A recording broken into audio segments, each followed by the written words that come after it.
மாண்புமிகு பேரவைத் தலைவர் அவர்களே, மாபெரும் தலைவர்கள் வழிநடத்திய மாண்பும் மாபெரும் வரலாற்று சிறப்பு கொண்ட இந்த சட்டமன்ற பேரவையின் 17வது சட்டமன்ற பேரவைக்கு நம்மையும் நம்ம தமிழக வெற்றி கழகத்தை சார்ந்த சட்டமன்ற உறுப்பினர்களையும் தேர்ந்தெடுத்து அனுப்பின நிரந்தரமாக என் நெஞ்சில் குடியிருக்கும் தாயன்புமிக்க தமிழக மக்கள் அனைவருக்கும் என்னுடைய மனப்பூர்வமான நன்றிகள். 17வது சட்டமன்ற கூட்டத்தொடரின் முதல் ஆளுநர் உரையின் மீதான நன்றி தெரிவிக்கும் தீர்மானத்திற்கு பதிலுரை வழங்க வாய்ப்பளித்த மாண்புமிகு பேரவைத் தலைவருக்கு நம் வணக்கத்தை தெரிவித்துக் கொள்கிறோம். மாண்புமிகு பேரவைத் தலைவர் அவர்களே, இந்த 17வது மாமன்றத்தில் அதிகப்படியான 12 கட்சிகளை சேர்ந்த பிரதிநிதிகள் தேர்ந்தெடுக்கப்பட்டிருக்கும்.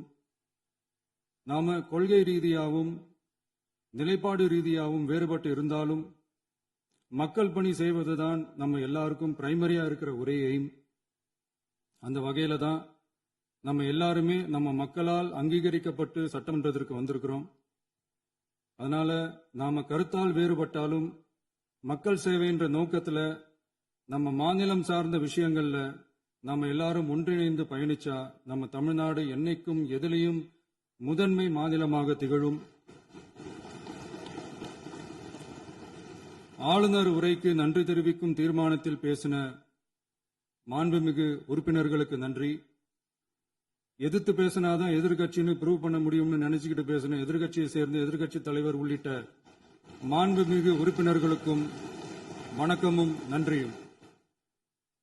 பதிலுரை வழங்குற அதே நேரத்தில் நம்மளை சட்டமன்ற உறுப்பினராக தேர்ந்தெடுத்த பெரம்பூர் தொகுதி மக்களுக்கு நம்மளோட நெஞ்சார்ந்த நன்றிகள். அதே மாதிரி ராஜினாமா பண்ணிட்டாலும் நம்மளை தேர்ந்தெடுத்த திருச்சி கிழக்கு மக்களுக்கும் இந்த மன்றத்தில் நம்மளோட நன்றியை பதிவு செய்கிறோம். அப்புறம் நம்மளோட அரசியல் பயணத்தை பத்தியும் கொஞ்சம் பதிவு செய்ய விரும்புகிறோம். நாம ஏதோ ஷூட்டிங்ல இருந்து நேரா வந்து சிஎம் ஆன மாதிரியே சில பேர் ஒரு இமேஜ் கிரியேட் பண்றாங்க. அவங்களுக்கு அவங்க ஆசைப்படுற லாங்குவேஜ்லயே சொல்றோம், அது வெறும் ரீல் தான், ரியல் கிடையாது. ஒரு சாதாரண நடிகனாக நம்ம கெரியர் தொடங்குச்சு. அப்புறம் அப்படியே சின்சியரா உழைச்சு மேல வந்தோம்.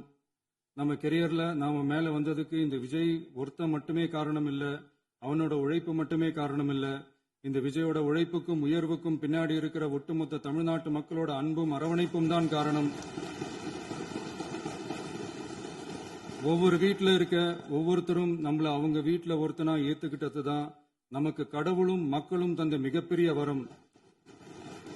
அதுக்காகவே கடவுளுக்கு சமமான நம்மளோட சொந்தங்களான தமிழக மக்கள் அனைவருக்கும் மீண்டும் மீண்டும் நன்றி. இப்படி நம்மள தாயன்போடு அள்ளி அரவணைச்ச தமிழ்நாட்டு மக்களுக்கு நாம எப்படியெல்லாம் துணையாக இருந்தோம், எப்படியெல்லாம் மக்களோட மக்களா இருந்தோம்னு சொல்றேன். 1990ஸ்லயே ரசிகர் மன்றமா இருந்தப்பவே மக்களுக்கு துணையா நிக்க ஆரம்பிச்சோம். அதுக்கப்புறம் நற்படி மன்றமாவும் அதுக்கப்புறம் விஜய் மக்கள் இயக்கமாவும் மாறி மக்களோட மக்களா நின்றுகிட்டு இருந்தோம். 2008 ஈழத் தமிழருக்கு ஆதரவா உண்ணாவிரதம் போராட்டம் செஞ்சோம். போர் முடிவுக்கு வரணும், நம்ம தொப்புள் கூடிய உறவுகளான ஈழத் தமிழர்களுக்கு பாதுகாப்பான நிம்மதியான ஒரு வாழ்வு கிடைக்கணும்னு அன்னைக்கே கோரிக்கை வச்சோம். 2009 ஆரம்பிச்ச விஜய் மக்கள் இயக்கம் வழியா நம்மளோட மக்கள் நல பணிகளை எக்ஸ்டெண்ட் அண்ட் எக்ஸ்பேண்ட் பண்ணிக்கிட்டே வந்தோம். கல்விக்கு துணையா இருந்தோம், சோசியல் சர்வீஸ் செஞ்சோம், வெள்ள நிவாரணத்துல துணையா இருந்தோம், கொரோனா காலத்துல மக்களுக்கு தோள் கொடுத்தோம். விலையில்லா விருந்தகம், குருதியகம், முட்டைப்பால் ரொட்டி திட்டம், விழியகம், பயிலகம், நூலகம், இப்படி பல வழியில மக்களுக்கு துணையா இருந்தோம். அப்புறம் நம்மளோட திரைப்படங்கள்ல நம்மளால முடிஞ்ச வரைக்கும் ஊழல் எதிர்ப்ப சொன்னோம், சமூக நீதியை சொன்னோம், கல்வியை பத்தி சொன்னோம், அரசியலை பத்தி சொன்னோம். அரசியலை பத்தி பேசுனதுனால நம்ம படங்கள் சந்திச்ச இதுவரைக்கும் சந்திக்கிற பிரச்சனையை பத்தி எல்லாருக்குமே தெரிஞ்சதுதான். இது மட்டும் இல்லாம 2011 நாகப்பட்டினத்துல மீனவர் பிரச்சனைகளுக்கு ஆதரவா ஒரு பெரிய பொதுக்கூட்டம் நடத்தினோம். மீனவர்கள் மீதான தாக்குதலை கண்டிச்சு பேசி அதுல நம்மளோட எதிர்ப்பை பதிவு செஞ்சோம். 2017 ஜல்லிக்கட்டு போராட்டத்தில் தமிழர் பண்பாட்டு உரிமைக்கான நம்மளோட ஆதரவை தெரிவிச்சோம். 2018 ஸ்டெர்லைட் போராட்டம் துப்பாக்கி சூட்ல பாதிக்கப்பட்ட நம்ம சொந்தங்களை நேர்ல சந்திச்சு ஆறுதல் சொன்னோம். 2021 உள்ளாட்சி தேர்தலில் விஜய் மக்கள் இயக்க வேட்பாளர்கள் போட்டியிட்டு ஜெயிச்சாங்க. கல்வி விருது விழா நடத்தி சிறந்த மதிப்பெண் பெற்ற மாணவ மாணவிகளுக்கு ஊக்கத்தொகையும் பரிசும் கொடுத்தோம். 2024 தமிழக வெற்றி கழகத்தை ஆரம்பிச்ச உடனேயே CAA-வை எதிர்த்து அறிக்கை விட்டோம். அரசியல் கட்சி ஆரம்பிச்சு விழுப்புரம் மாவட்டத்தில் விக்கிரவாண்டியில நம்மளோட முதல் மாநில மாநாட்டிய வெற்றி கொள்கை திருவிழாவை நடத்தினோம். தந்தை பெரியார், பெருந்தலைவர் காமராஜர், அண்ணல் அம்பேத்கர், வீரமங்கை வேலுநாச்சியார், மக்கள் சேவகர் அஞ்சலை அம்மாள்னு நம்மளோட 5 கொள்கை தலைவர்களை அறிவிச்சோம். இந்தியாவிலே 2 பெண் ஆளுமைகளை கொள்கை தலைவர்கள் அறிவிச்ச ஒரே கட்சி நம்ம டிவிக்கு மட்டும்தான் என்ற பெருமையோடு அறிவிச்சோம். பெரியார் சொன்ன மாதிரியே அவர் சொன்னதுல நமக்கு ஏற்புடையதை மட்டும் எடுத்துக்கிட்டோம். அவரோட கடவுள் மறுப்பு கொள்கையில நமக்கு உடன்பாடு இல்லைன்னு ஓப்பனா அறிவிச்சோம். நமக்கு கடவுள் நம்பிக்கை உண்டுன்னு அறிவிச்சோம். யாரோட நம்பிக்கைக்கும் நாம் எதிரானவங்க இல்லைன்னு தெளிவா அறிவிச்சோம். பெண் கல்வி, பெண்கள் முன்னேற்றம், சமூக சீர்திருத்தம், சமூக நீதி, இப்படி பெரியாரோட கருத்துக்களை நிறையவே ஏத்துக்கிட்டோம்னு அறிவிச்சோம். அண்ணல் அம்பேத்கரோட சம வாய்ப்பு, சமநீதி, சமத்துவத்தை ஃபாலோ பண்ணுவோம்னு அறிவிச்சோம். பெருந்தலைவர் காமராஜரோட மதச்சார்பின்மையை ஏத்துக்கிட்டதோட அவரோட நேர்மையான நிர்வாகத்தையே ஒரு கொள்கையா ஏத்துக்கிட்டோம்னு அறிவிச்சோம். வீரமங்கை வேலு நாச்சியாரோட மண் மீட்பையும் சமூக நல்லிணக்கத்தையும் பின்பற்றுவோம்னு அறிவிச்சோம். மக்கள் சேவகர் அஞ்சலை அம்மாளோட விடுதலை வேட்கையையும் மக்களோட வாழ்வாதாரத்துக்காக உறுதியாக நிற்கிறதையும் பின்பற்றுவோம்னு சொன்னோம். எல்லாருக்கும் எல்லாமும் கிடைக்கணும், எம் மதமும் நம் மதம்னு சொல்லி மதச்சார்பற்ற சமூக நீதி தான் நம்ம கொள்கைன்னு அறிவிச்சோம். நம்ம கொள்கை எதிரி யாரு, அரசியல் எதிரி யாருன்னு ஓப்பனா அறிவிச்சோம். எல்லாத்துக்கும் மேல பிறப்புக்கும் எல்லா உயிருக்கும்ன்றத நம்மளோட அடிப்படை அரசியல் கோட்பாட்டா அறிவிச்சுட்டு தான் அரசியலுக்கே வந்தோம். நம்ம மதுரை மாநாட்டில் நம்மளோட தேர்தல் அரசியல் மற்றும் ஆட்சி அதிகார அரசியல் வழிகாட்டியா அறிஞர் அண்ணாவையும் புரட்சித் தலைவர் எம்ஜிஆரையும் ஏத்துக்கிட்டதா அறிவிச்சோம். அப்புறம் இன்னனையும் நாம இங்க பதிவு செஞ்சே ஆகணும். எல்லாரும் கட்சி ஆரம்பிச்சுட்டு தான் ஒவ்வொரு வீட்டுக்குள்ளேயும் போவாங்க. ஆனா நாம ஒவ்வொரு வீட்டுக்குள்ளேயும் போனதுக்கு அப்புறம் தான் கட்சியவே ஆரம்பிச்சிருக்கிறோம். ஒவ்வொரு வீட்டுல ஒவ்வொருத்தரும் நம்மள அவங்க பிள்ளையா, மகனா, அண்ணனா, தம்பியா ஏத்துக்கிட்டதும் இயல்பா நடந்துச்சு. தமிழ்நாட்டு மக்களோட மனசுக்குள்ள போறதுக்கு நாம பட்ட பாடு நமக்கு மட்டும்தான் தெரியும்.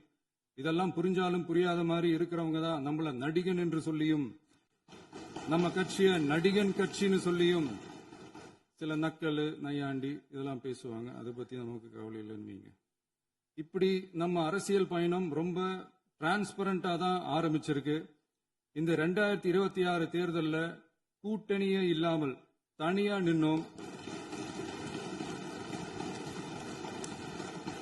மக்கள் நம்மள தெளிவா புரிஞ்சுகிட்டதாலையும் நம்ம டிவிகே தோழர்களோட உழைப்பாலையும் நாம 35% வாக்குகளை வாங்கினோம்.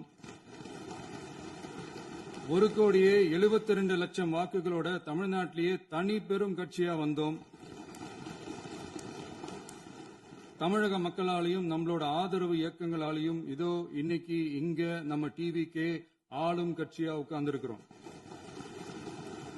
இந்த ஆளும் கட்சியா ஆனதும் அவ்வளவு சாதாரணமாலாம் நடந்துடல. 2.25 வருஷத்துல ஆட்சிக்கு வந்துட்டீங்கன்னு ரொம்ப கிண்டலா கேலியா சிலர் பேசுறாங்க. எங்களோட இந்த 2.25 வருஷ டிராவல்ல எவ்வளவு வலியும் வேதனையும் இருக்குது.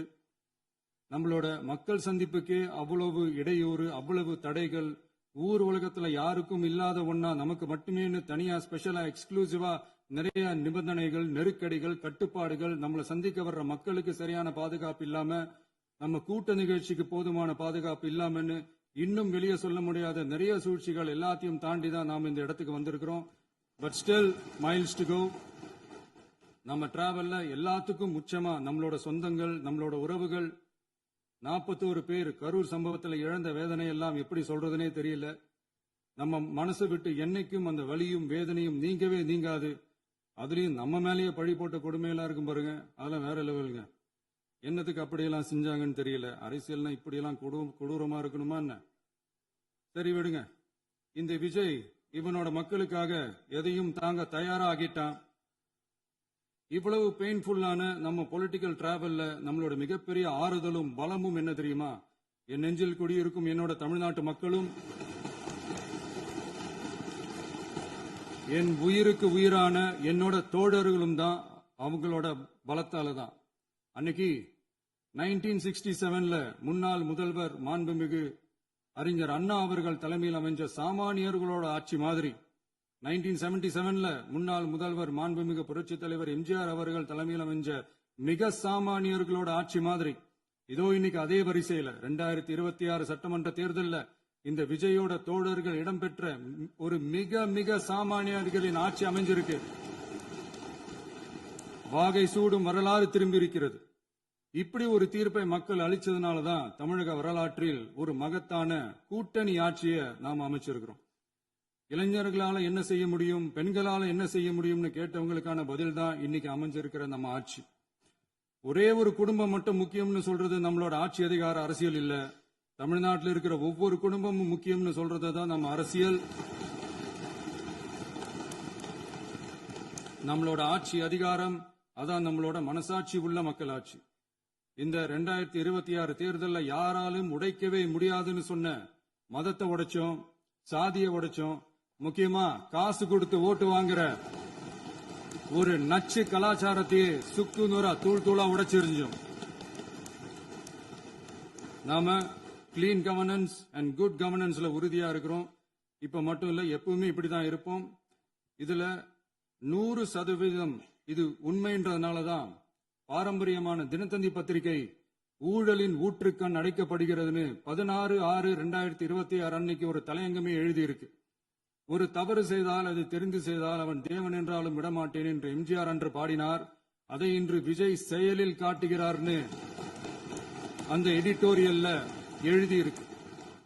இந்த நேரத்தில் தினத்தந்திக்கு நம்மளோட நன்றியை தெரிவிச்சுக்கிறோம். அரசியலுக்கு வந்து 2 வருஷம் தான் ஆகுது. உங்களுக்கு என்ன தெரியும், உங்களால என்ன முடியும்னு கேலியா கேட்டவங்களுக்கு தினத்தந்தியோட பதிலை இப்போதைக்கு போதும்னு நினைக்கிறேன். என்னென்னமோ செய்வான்னு சொல்றானே இந்த விஜய், பல வருஷமா இருக்கிற ஒரு பதவி வெறி பிடிச்ச அரசியலை உடைச்சு எப்படி செய்வான்னு நம்ம மக்களை யோசிச்சிருவாங்க. இதோ இப்போ நம்ம மக்களுக்கு புரிஞ்சிருக்கும். இப்பவும் சொல்றோம், இது வெறும் ஆரம்பம் தாங்க. இந்த மாபெரும் சபையிலிருந்து கேட்கிற மக்களே, நமக்கு கொஞ்சம் அவகாசம் கொடுங்க. இதுக்கு முன்னாடி, அதாவது 2017 கடைசியில இருந்து 2026 ஏப்ரல் வரைக்கும் இருந்த புண்ணியவான்கள் ஆட்சியில ஒவ்வொரு டிபார்ட்மெண்ட்லயும் போட்ட ஏராளமான ஓட்டைகளை அடைச்சிக்கிட்டே படிப்படியா மக்களுக்கு நல்லதையும் செஞ்சுக்கிட்டே வருவோம். அதனாலதான் நமக்கு எதிரா யார் யாரோ சேரவே மாட்டாங்கன்னு நினைச்சவங்க எல்லாம் ஒன்னா சேர்றாங்க. நம்ம ஆட்சிக்கு டேட்டு குறிக்கிறாங்க.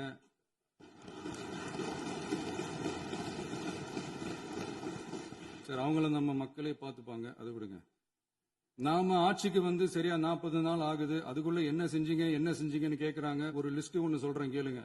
பெண்கள் பாதுகாப்புக்காக சிங்கப்பெண் சிறப்பு படை, 200 யூனிட் வரை கட்டணமில்லா மின்சாரம், போதைப் பொருள் ஒழிப்புக்காக தனிப்படை, குறுவை நெல் சாகுபடியை ஊக்குவிப்பதற்காக 134.83 கோடி சிறப்பு தொகுப்பு திட்டம், வழிபாட்டு தலம், ஸ்கூல், பஸ் ஸ்டாண்டுன்னு அதுக்கு பக்கத்தில் இருக்கிற 717 மதுபான கடைகள் மூடப்பட்டன. அங்க வேலையில் இருந்தவர்களுக்கு வேறு கடைகளில் வேலை, கவனிக்கப்படாமல் விடப்பட்ட அம்மா உணவகங்கள் புதுப்பிக்கப்பட்டன. பத்திரப்பதிவு துறையில் பகல் கொள்ளைக்கு புல் ஸ்டாப் வைக்கப்பட்டுள்ளது. வருகையில்லா ஆவண பதிவு முறை கொண்டுவர உத்தேசிக்கப்பட்ட செயல்பாட்டில் உள்ளது. அரசு மற்றும் தனியார் மருத்துவமனையில் ஸ்கேன் மையங்களில் கருவுறுவதற்கு முன் மற்றும் பின் ஏற்படும் தவறுகளை கண்காணிக்கவும், மருத்துவ நிறுவனம் முறைப்படுத்தும் சட்ட விதிகள் பின்பற்றப்படுகிறதா என கண்காணிக்கவும், மருத்துவ மற்றும் ஊரக பணிகள் இயக்கத்தின் பயன்பாட்டிற்காக 40 புதிய வாகனங்கள் வழங்கப்பட்டுள்ளது. கூட்டுறவு வங்கியின் ஏழை எளிய மக்கள் வாங்கிய கடனுக்கு முதல் முத்தாய்ப்பாக ரூபாய் 2045 கோடி தள்ளுபடி வழங்கி ஆணையிடப்பட்டுள்ளது. ஒன்றிய அரசிடம் கேட்டுக்கொண்டதற்கிணங்க கடந்த 2 வருடமாக நிறுத்தி வைக்கப்பட்ட இருந்த ஜல் ஜீவன் மிஷன் திட்டம் புதுப்பிக்கப்பட்டு ஜல் ஜீவன் மிஷன் திட்டம் 2.0 நடைமுறைக்கு கொண்டு வரப்பட்டுள்ளது. 18,500 கோடி அளவில் உறுதியளிக்கப்பட்ட காஞ்சிபுரம் மாவட்டத்தில் மைய விரிவாக்க திட்டம், கோயம்புத்தூரில் மின்னணு பொருட்கள் மற்றும் மின்னணு அமைப்புகள் உற்பத்தி திட்டம், மற்றும் திருவள்ளூர் மாவட்டத்தில் காட்டுப்பள்ளி LNT கப்பல் கட்டும் தளம் விரிவாக்க திட்டத்திற்கு ஒப்பந்தங்கள் போடப்பட்டுள்ளன. அனைத்து நிர்வாக நடவடிக்கைகளும் மின்னணு முறையில் மாற்றம் கொண்டுவர நடவடிக்கை எடுக்கப்பட்டு வருகிறது.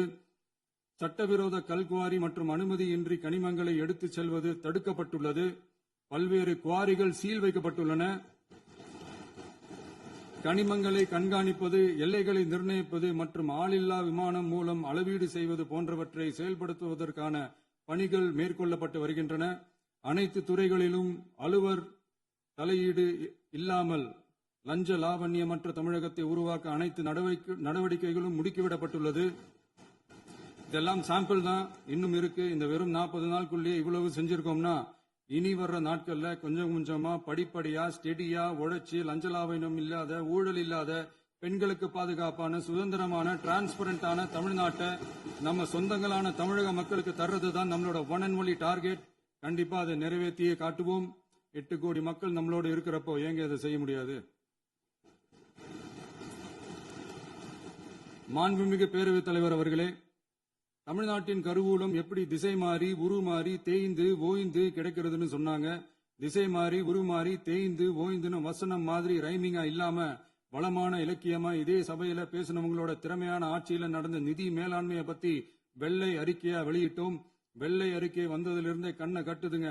அந்த காலத்துலதான் பிள்ளையோ பிள்ளை தொல்லையோ தொல்லைன்னு சொன்னாங்க. அதே மாதிரி தாங்க அவங்க ஆட்சியாலையும் அவங்களாலையும் இன்னைக்கு தமிழ்நாட்டுக்கே தொல்லையோ தொல்லை. இப்படி ஒரு நிலைமையை உண்டாக்கி வச்சுட்டு இவங்க சொல்றாங்க நமக்கு ஆட்சி செய்ய தெரியாதுன்னு. நம்ம அமைச்சர்களுக்கும் நம்ம சட்டமன்ற உறுப்பினர்களுக்கும் ஒன்னும் தெரியாதுன்னு. ஆமாங்க, எங்களுக்கு தெரியாதுதான். எங்க சட்டமன்ற உறுப்பினர்களுக்கும் அமைச்சர்களுக்கும் மக்கள் பணி செய்ய தெரிஞ்ச அளவுக்கு மக்கள் பணத்தை சுருட்ட தெரியாதுதான்.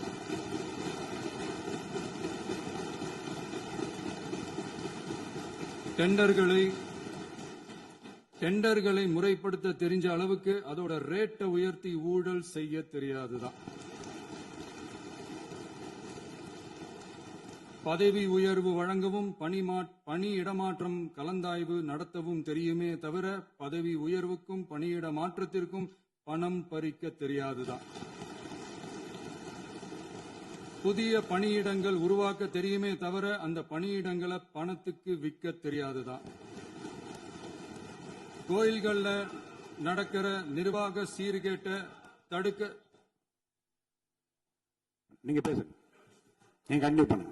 கோயில்கள்ல நடக்கிற நிர்வாக சீர்கேட்டை தடுக்க தெரியுமே தவிர கோயில் பணத்தை கொள்ளையடிக்க தெரியாதுதான்.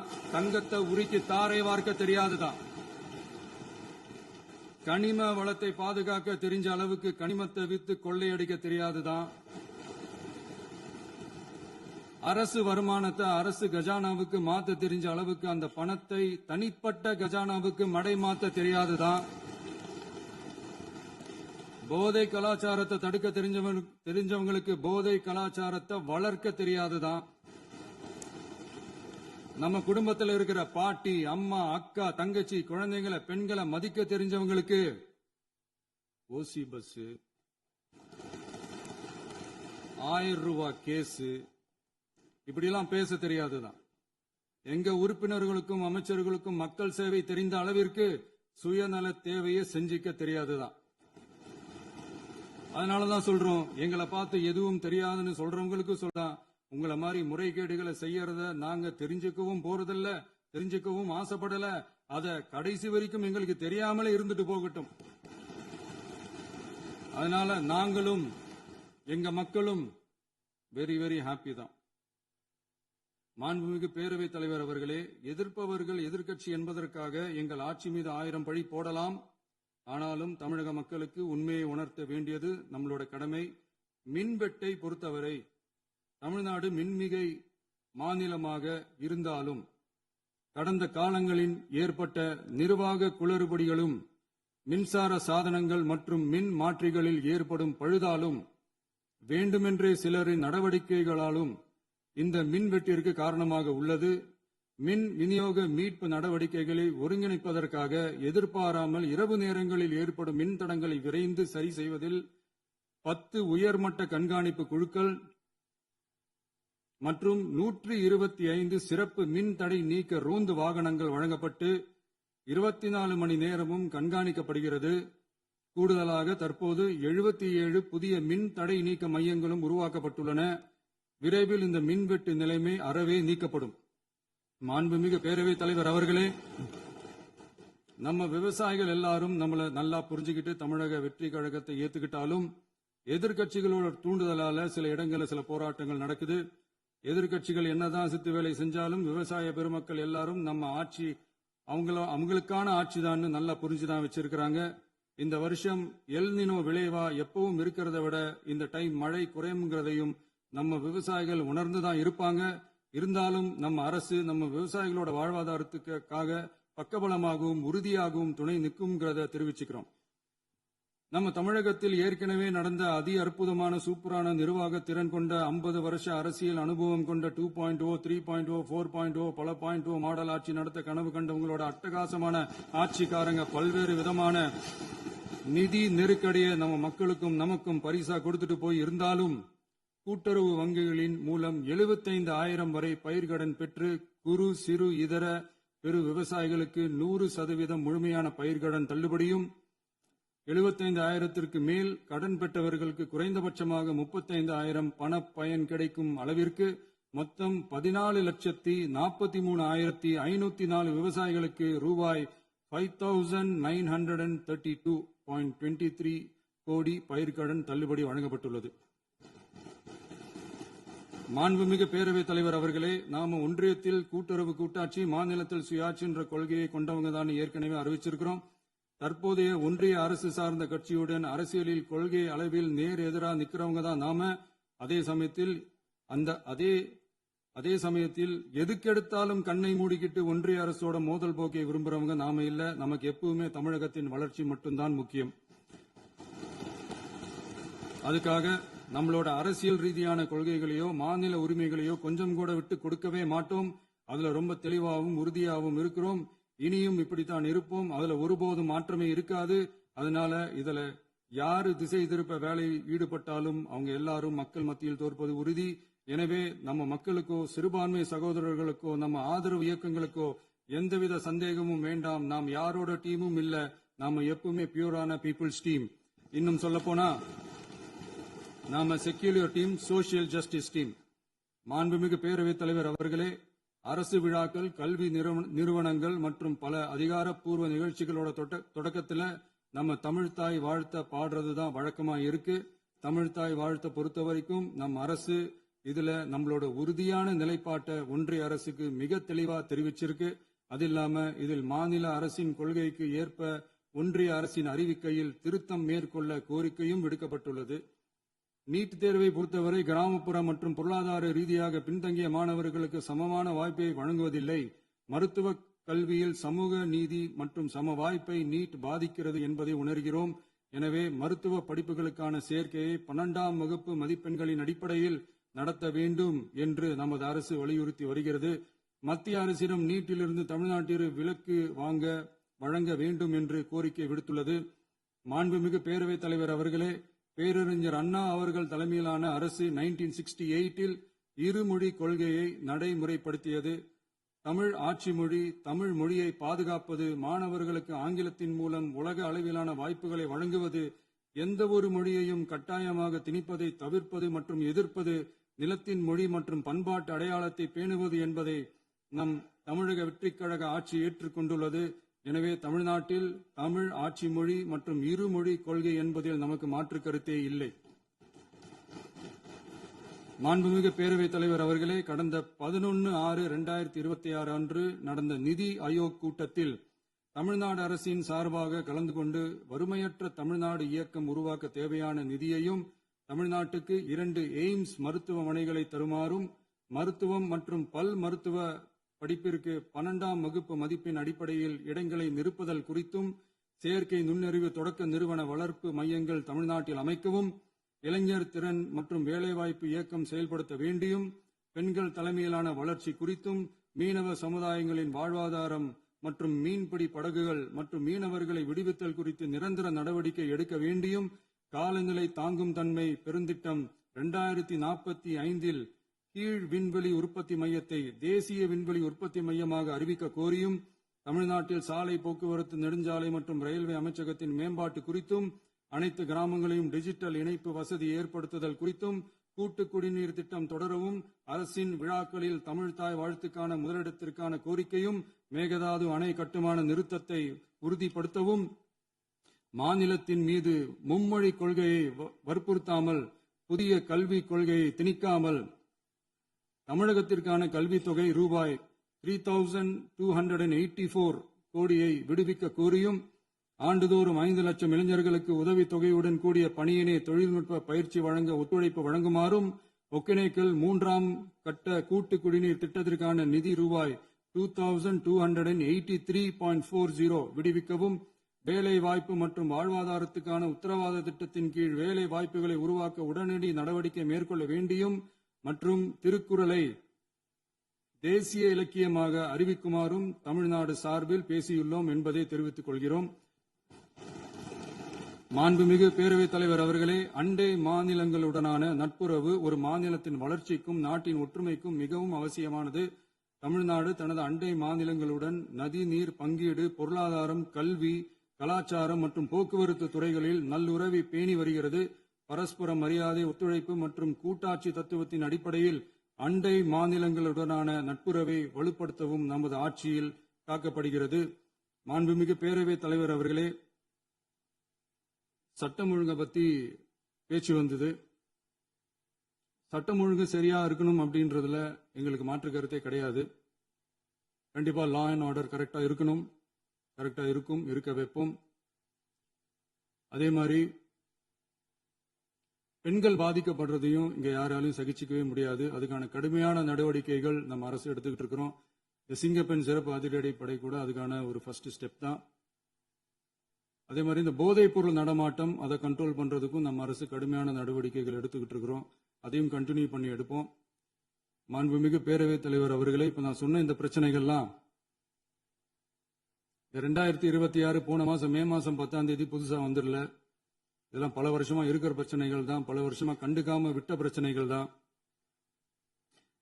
இன்னைக்கு எதிர்கட்சிக்காரங்க அதை பத்தி கேட்கும் போது எனக்கு அது அக்கறையா தெரியல, அவதூறு அரசியலா தான் தெரியுது, பழி போட்ட அரசியலா தான் தெரியுது.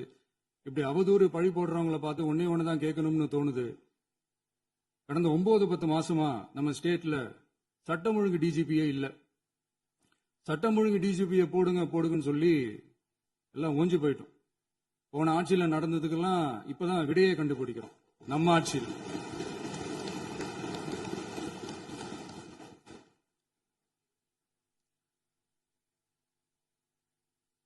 இந்த போதைப் பொருள் நடமாட்டம் எல்லாம் தாறுமாற அப்படியே பரவி கொட்டி கிடக்குது. இதெல்லாம் இனிஷியல் ஸ்டேஜ்லயே யார் கண்ட்ரோல் பண்ணிருக்கணும்? போலீஸ் டிபார்ட்மெண்ட் அப்போ யார் கையில இருந்தது? இத்தனை கேள்வி நம்மளை பார்த்து கேட்கறாங்களே, ஒரே ஒரு கேள்விதான் நான் கேட்கணும்னு தோணுது. போலீஸ் டிபார்ட்மெண்ட்டை கையில வச்சுக்கிட்டு பிகினிங்லயே இனிஷியல் ஸ்டேஜ்லயே இந்த போதைப் பொருள் நடமாட்டத்தை ஏன் கண்ட்ரோல் பண்ணல? மனசாட்சி உள்ளவங்க இந்த பிரச்சனையெல்லாம் ஏன் நடக்குதுன்றது அவங்களுக்கே நல்லா தெரியும். இன்னைக்கு சட்டம் ஒழுங்கை பத்தி கேள்வி கேட்க கூடாதா அப்படின்னா தாராளமா கேட்கலாம். இது ஜனநாயக அரசு, மன்னராட்சி எல்லாம் கிடையாது, மனசாட்சி உள்ள மக்களாட்சி. அதனால கேள்வி கேட்கலாம், எல்லாருக்கும் எல்லா உரிமையும் உண்டு. விமர்சனம் செய்யலாம், எல்லாருக்கும் எல்லா உரிமையும் உண்டு. ஆனா நம்ம ஆட்சியில என்ன நடவடிக்கைகள் எடுத்திருக்கோன்றது தெரிஞ்சுக்கிட்டு அதுக்கேற்ற மாதிரி ஒரு நடுநிலையா பேசுனீங்கன்னா கொஞ்சம் நல்லா இருக்கும். சட்டம் ஒழுங்கை பத்தி யாருக்கு என்ன யோசனை இருந்தாலும், மக்கள் நலனுக்காக யாருக்கு என்ன யோசனை இருந்தாலும் அதை தாராளமாக சொல்லலாம். நம்ம அரசு அது காது கொடுத்து கேட்கும். ஆனா நம்ம அரசினுடைய நிர்வாகத்திறன் அதை பத்தி பேசுறவங்களுக்கு இந்த ஊரடிச்சு உலையில போட்டு ஊழல் மேல ஊழலா செஞ்சுக்கிட்டு அதுல இருந்து தப்பிக்கிறதுக்கு பேர் தான் நிர்வாகத்திறன் அப்படின்னு சொன்னா, அப்படிப்பட்ட ஒரு ஊழல் செய்யற நிர்வாகத்திறனை நம்ம அரசு ஒரு நாளும் செய்யாது.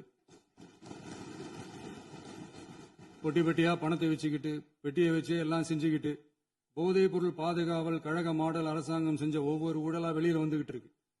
டாஸ்மாக்ல அது என்னப்பா அது பேரு, பார்ட்டி ஃபண்ட், கட்சி நிதி அப்படின்ற பேர்ல அடிச்ச கொள்ளையெல்லாம் ஒண்ணா இப்போ கவர்மெண்டோட கஜானாவுக்குள்ள கொண்டு சேர்த்துக்கிட்டே இருக்கிறோம்.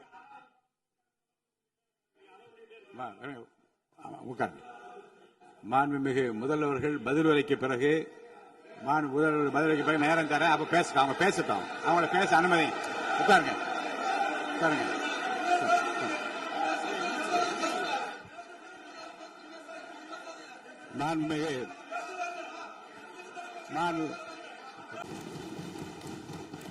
அதுல இருந்து தப்பிக்கிறதுக்கு பேர் தான் நிர்வாகத்திறன் அப்படின்னு சொன்னா, அப்படிப்பட்ட ஒரு ஊழல் செய்யற நிர்வாகத்திறனை நம்ம அரசு ஒரு நாளும் செய்யாது. பொட்டி பெட்டியா பணத்தை வச்சுக்கிட்டு, பெட்டியை வச்சு எல்லாம் செஞ்சுக்கிட்டு, போதைப் பொருள் பாதுகாவல் கழக மாடல் அரசாங்கம் செஞ்ச ஒவ்வொரு ஊழலா வெளியில வந்துகிட்டு இருக்கு. டாஸ்மாக்ல அது என்னப்பா அது பேரு, பார்ட்டி ஃபண்ட் கட்சி நிதி அப்படின்ற பேர்ல அடிச்ச கொள்ளையெல்லாம் ஒண்ணா இப்போ கவர்மெண்டோட கஜானாவுக்குள்ள கொண்டு சேர்த்துக்கிட்டே இருக்கிறோம்.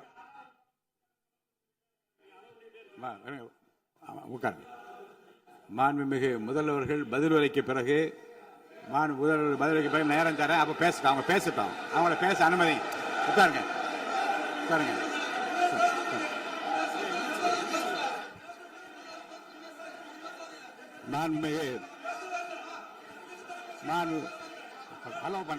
அலோவ் பண்றேன் உட்காருங்க.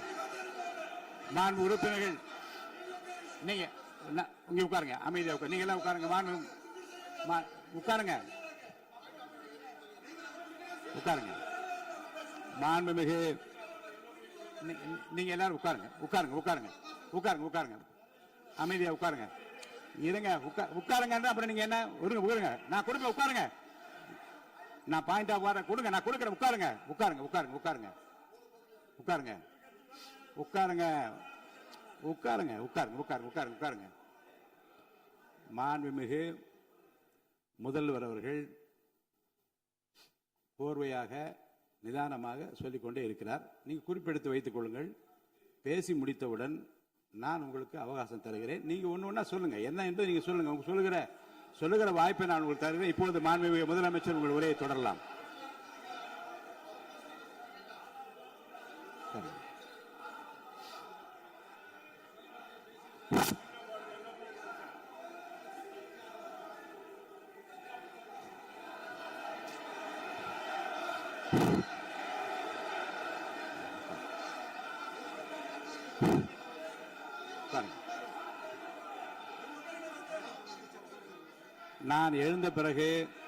நான் எழுந்த பிறகு உட்கார்றதான் முறை. உட்காருங்க, எல்லாரும் உட்காருங்க. தேசிய உட்கார்.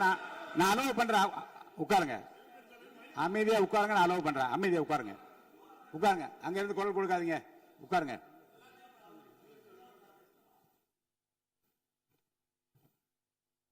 இனிமையான இந்த விவாதத்தில் இதுவரை குறுக்கீடுகள் இல்லாமல்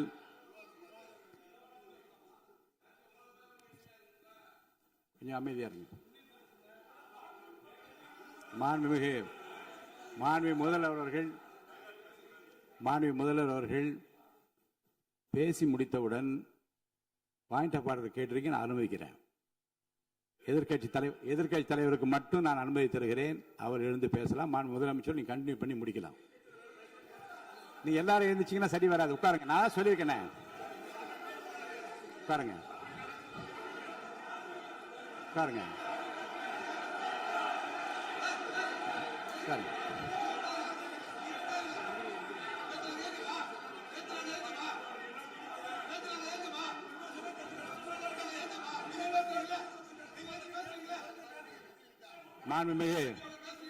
மாண்பு உறுப்பினர் அமைதி காக்க வேண்டும். நேற்று எதிர்க்கட்சி தலைவர் பேசுகிற போதும் அவர் பேசுகிற எல்லாவற்றுக்கும் நான் அனுமதி அளித்தேன்.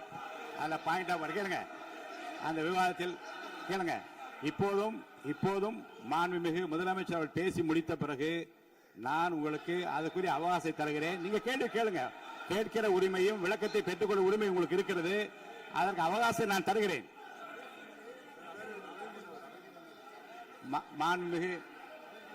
மாண்புமிகு உறுப்பினர் அமருங்க. நான் என் தீர்ப்பை சொல்லுகிறேன். மாண்புமிகு முதலமைச்சர் அவர்கள் பேசி முடித்தவுடன் எதிர்க்கட்சி தலைவருக்கு அந்த வாய்ப்பை நான் தருகிறேன். நிச்சயமா அந்த கேள்வி கேட்கலாம். உட்காருங்க எல்லாரும். முன்னவர் பேசுங்க. மாண்பு பேரவைத் தலைவர் அவர்களே, இன்று இவர்கள் முயற்சி செய்வது அவர் ஆளுங்கட்சியாக இருக்கின்ற போது இருங்க, நான் சொல்லிடுறேன். பிளீஸ் ஆளும் எனக்கு ஒரே நிமிஷம் நான் சொல்லிடுறேன் ப்ளீஸ். ஆளும் கட்சியாக இருக்கின்ற போது நீங்கள் சொன்ன ஒரே வார்த்தை, நாங்கள் பேசி முடித்ததற்கு பிறகு குறிப்பிடுத்துவிட்டு நீங்கள் எந்த கேள்வி வேண்டுமானாலும் கேட்கலாம் என்று ஒரு முறையை நீங்கள் பின்பற்றினீர்கள். அதே முறையை இப்போது பின்பற்ற வேண்டும் என்று கேட்டுக்கொள்கிறேன். மாண்புமிகு பள்ளிக்கல்வித்துறை அமைச்சர், மாண்புமிகு பள்ளிக்கல்வித்துறை அமைச்சர். மாண்புமிகு பேரவைத் தலைவர் அவர்களே, நேற்றைய தினம் கூட எதிர்க்கட்சி தலைவர் சொன்னதை முழுமையாக கேட்டு இறுதியில் ஒரு வாய்ப்பு தந்தீங்க. அதுவும் இல்லாம இந்த நேரத்தில் நேரலையில் நீங்களும் பாக்குறீங்க. அங்கிருந்து ஒருமையில் விழித்து இந்த பக்கம் இருக்க உறுப்பினர்களை பார்த்து அப்படின்னு ஒருமையில் விழிப்பதை உங்கள் மூலமாக கண்டிக்கிறேன். அந்த வார்த்தையை அவை குறிப்பிலிருந்து நீக்கணும். கண்ணியம் காத்து முதல்வர் முழுமையாக பேசுவதை காத்து கண்ணியம் காத்து இந்த சபைக்கு ஒரு மரபு இருக்கிறது, அதை மூத்த உறுப்பினர்கள் பின்பற்றபடி உங்கள் மூலமாக கேட்டுக்கொள்கிறேன். மாண்புமிகு முதலமைச்சர் அவர்கள் உரையை தொடரலாம். நான் தரேன். நான் உறுதியாக மாண்புமிகு முதலமைச்சர் அவர்கள் பேசி முடித்தவுடன் எதிர்க்கட்சி தலைவருக்கு அந்த வாய்ப்பு தரப்படும் என்பதை உறுதியாக சொல்லிவிட்டேன். இடையில குறுக்கீடு செய்யாமல் அந்த பேச்சு முழுமையாக பேசி முடிக்க நீங்கள் அனுமதி வழங்க வேண்டும் என்று கேட்டுக்கொள்கிறேன். அமைதியா உட்காருங்க, அவங்க பேசி முடிக்கட்டும், நீங்க கேளுங்க. நான் என்ன சொல்றேன், கேட்கிற உரிமையும் விளக்கத்தை கேட்டு பெற உரிமை உங்களுக்கு இருக்கிறது. ஆனா இடையில குறுக்கீடு செய்யாமல் அதை முடிக்கும்படி நான் கேட்டுக்கொள்கிறேன். மாண்புமிகு முதலமைச்சர் அவர்கள் தொடர்ந்து நீங்க பேசலாம்.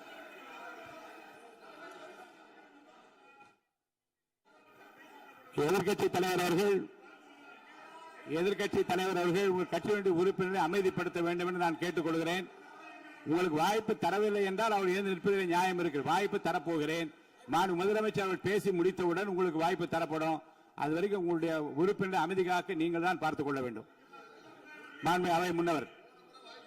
மாண்புமிகு பேரவைத் தலைவர் அவர்களே, அவர் அப்போது சொன்னது வேறு, இப்போது நடந்து கொள்கிற முறைகள் வேறாக இருக்கிறது. அன்றைக்கு அவர் சொல்லுகிற போது அமைச்சர் அத்தனை பேரும் பேசி முடித்ததற்கு பிறகு உங்களுடைய கருத்துக்கள் யாராவது தெரிவிக்கலாம். இப்போது பின்பற்றினால் நன்றாக இருக்கும். நீங்கள் அதற்காகத்தான் சொன்னீர்கள். முதலமைச்சர் பேசியதற்கு பிறகு எதிர்க்கட்சி தலைவர் அவர்கள் பேசுவதற்கு வாய்ப்பளிக்கிறோம் என்று சொல்லியிருக்கிறார்கள். ஆகவேதான் அந்த வாய்ப்பை நீங்கள் இல்ல அது பதில் சொல்லணும்னு கேட்டிருக்காங்க. பதில் சொல்லணும் சொல்லியிருக்காங்க. பதில் சொல்லினா தங்க பிரச்சனை இல்ல. அப்படி இல்ல. ஆகவே இல்ல நேற்றைய தினம் நீங்கள் அப்படி பேசிக்கொண்டது ஆறாவது இல்ல. நேற்றைய தினம் நீங்கள் பேசுகிற போது ஆறாவது குறுக்கிட்டார்களா?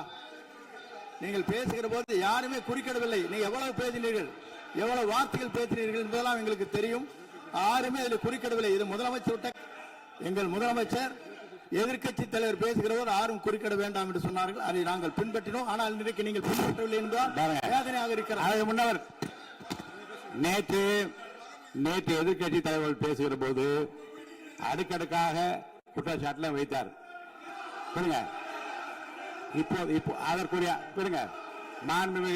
மாண்புமிகு பொதுப்பணித்துறை அமைச்சர் கூட காலையில் அலுவலகத்தை சந்தித்து அவர்கள் சாட்டிய குற்றச்சாட்டுகளுக்கெல்லாம் ஆதாரங்களை எல்லாம் நான் கொண்டு வந்திருக்கிறேன் என்று சொன்னேன். நான் நேற்று அந்த விஷயம் நேற்றோடு முடிந்து விட்டது. ஆதாரங்களை கொடுங்கள். தக்க நேரத்தில் இதை பற்றி சொல்ல வேண்டிய நேர்ந்தால் நான் இதெல்லாம் ஆய்வு செய்து உரிய நேரத்தில் அவை குறிப்பிட்டு ஏற்றுவதற்கு முன்பாக அவரிடம் காட்டி அதற்கு பிறகு அதை பற்றி முடிவெடுக்கும் என்று நான் சொன்னேன். இப்போதும் சொல்லுகிறேன், முதலமைச்சர் அவர்கள் பேசிக் கொண்டிருக்கிறார். பேசி முடிக்கட்டும். எதிர்க்கட்சி தலைவருக்கு உறுதியாக நான் வாய்ப்பு தருவேன். அவர் கேள்விகளை முன்வைக்கலாம், விளக்கங்களை பெறலாம். இப்போதைக்கு பேரவைத் தலைவர் என்ற முறையில் என்னுடைய முடிவு இதுதான். அவையில் இருக்கக்கூடிய உறுப்பினர்கள் அமரும்படி நான் கேட்டுக்கொள்கிறேன். நான் முதலமைச்சர் அவர்கள் பேச வேண்டிய போ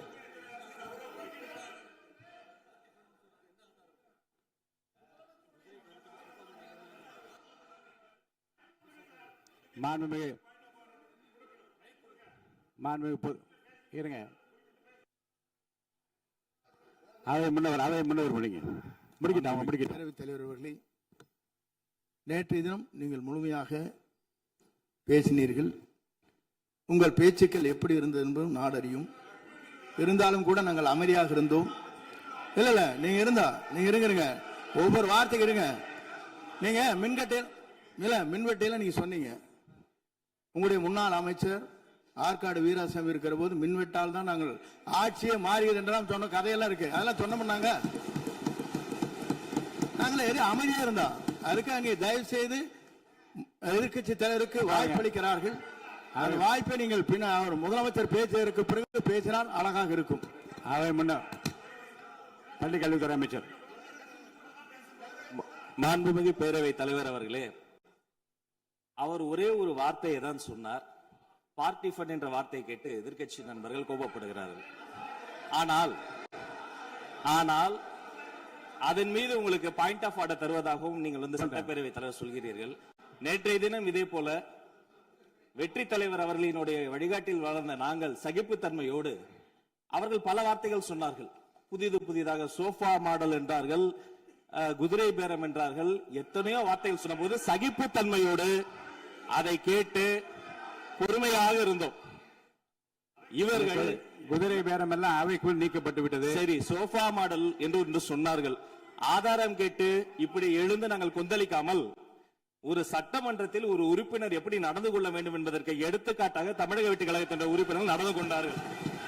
இப்போது மதிப்பிற்குரிய எதிர்க்கட்சி தலைவர் அவர்களே, உங்களூடாக நான் கேட்பது என்னவென்றால், அவர்களினுடைய கட்சி உறுப்பினர்களை அவர் அமைதிப்படுத்தி முதல்வர் அவர்கள் உரையை முழுமையாக கேட்டு சகிப்புத்தன்மைக்கு சட்டமன்றத்தில் இந்த பக்கம் மட்டுமல்ல அந்த பக்கமும் எடுத்துக்காட்டாக இருப்பதற்கு அவர் வழிவகை செய்ய வேண்டும் என்று உங்கள் மூலமாக கேட்டுக்கொள்கிறேன். பொதுப்பணித்துறை அமைச்சர்.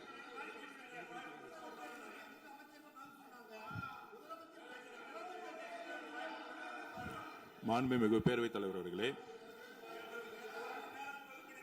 திராவிட முன்னேற்ற கழகம் முதல் நாளில் இந்த சபையுடைய மரபையும் பாரம்பரியத்தை பற்றியும் நமக்கு வகுப்பெடுத்தார்கள். அந்த மரபுப்படி எங்களுடைய தலைவருடைய வழியில் இந்த சட்டசபையுடைய நிகழ்வுகளில் நாங்கள் கலந்து கொண்டிருக்கிறோம். நேற்று எதிர்க்கட்சி தலைவர் பேசும் பொழுது எவ்வளவோ வார்த்தைகள் உண்மைக்கு புறம்பாக சட்டத்திற்கு எதிராக ஒரே நிமிஷம் பேசுறேன். சட்டத்திற்காக பேசும் பொழுது நாங்கள் அமைதியாக இருந்தோம். ஒரு 2-3 முறை தான் அவரு பேசும்போது மினிஸ்டர்கள் நின்னாங்க. ஆனா இன்னைக்கு மாண்புமிகு முதலமைச்சருடைய முதல் உரை, கடந்த 4 நாட்களாக திராவிட முன்னேற்ற கழகம் முதலமைச்சர் ஏன் பேசலன்னு சொல்லிட்டே இருந்தாங்க. இன்னைக்கு பேச ஆரம்பிச்ச உடனே அவர் சொன்ன வார்த்தை பார்ட்டி ஃபண்ட் சொன்னார். எந்த பார்ட்டின்னு சொல்ல. ஆனா அந்த வார்த்தைகள் சொல்லி முடிஞ்ச உடனே எதற்காக முதலமைச்சருடைய பேச்ச இவங்க குறுக்கிறாங்கன்னு தெரியல. நீங்கள் சொன்னதுபடி முதலமைச்சர் பேச வேண்டும். பேசிய பின்பு கருத்துகளுக்கு பதிலளிக்க அவர்கள் பதிலளிக்கும், நாங்களும் பதிலளிக்க தயாராக இருக்கிறது பதிவு பண்றோம். மாண்பு முதலமைச்சர் அவர்கள்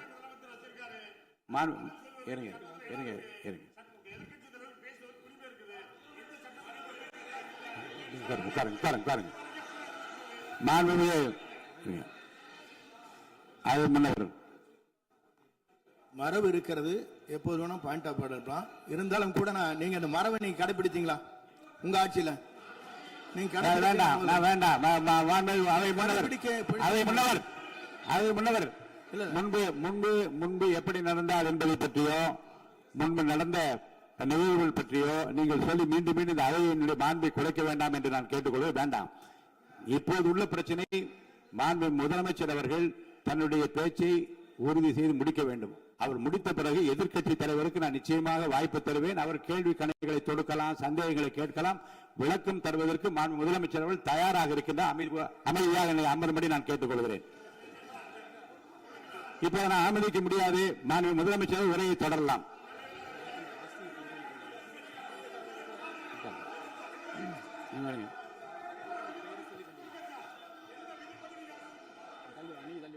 மாண்புமிகு உறுப்பினர் ஆஸ்தின் உங்க இடத்துல போய் உட்காருங்க.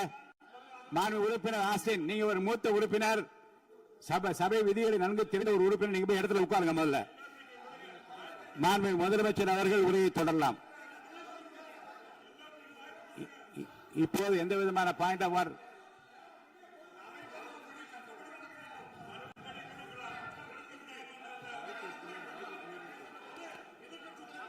நான் வாய்ப்பு இல்லை என்று சொன்னால் நீ எழுந்து நிற்பதிலே நியாயம் இருக்கிறது. உட்காருங்க. வாய்ப்பு உறுதியாக எதிர்க்கட்சி தலைவருக்கு பாயிண்ட் ஆஃப் ஆர்டர் மட்டுமல்ல, உட்கார்ந்து அவர் பேசிய பேச்சுக்கள் என்னென்ன இருங்க, என்ன என்ன என்ன என்ன என்ன உங்களுக்கு சந்தேகம் இருக்கிறதோ, வினாக்கள் இருக்கிறதோ அதை நீங்க கேட்கலாம். அவர் பதில் சொல்வதற்கு தயாராக இருக்கிறார். பேசி முடிக்கின்ற வரை அமைதி காக்கும்படி உங்களை நான் கேட்டுக்கொள்கிறேன். மாண்புமிகு எதிர்க்கட்சி தலைவர் முழு ஒத்துழைப்பை நீங்கள் தர வேண்டும் என்று நான் எதிர்பார்க்கிறேன்.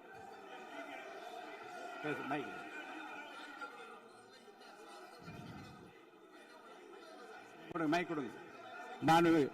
மாண்புமிகு எதிர்க்கட்சி தலைவர், பேரவைத் தலைவர், நீங்க உட்காருங்க. நேற்று நான் பேசும்போது சில அமைச்சர்கள் குறுக்கிட்டு பேசினாங்க, அதற்கு நீங்க அனுமதி கொடுத்தீங்க. அதே மாதிரி இன்னைக்கு முதலமைச்சர் பேசும்போது சில வார்த்தைகள், தவறான வார்த்தைகள் பேசுறாரு. அவர் பார்ட்டி ஃபண்ட் அப்படின்னு சொல்லியிருக்கிறாரு. அவர் அமைச்சர் அந்த பார்ட்டி ஃபண்ட் எந்த பார்ட்டின்னு கூட சொல்ல தைரியம் இருந்தா சொல்லுங்க, நாங்க அதெல்லாம் ஃபேஸ் பண்ண தயாரா இருக்கோம். எதையும் ஆதாரத்தோடு எதையும் பேசுங்க. நீங்க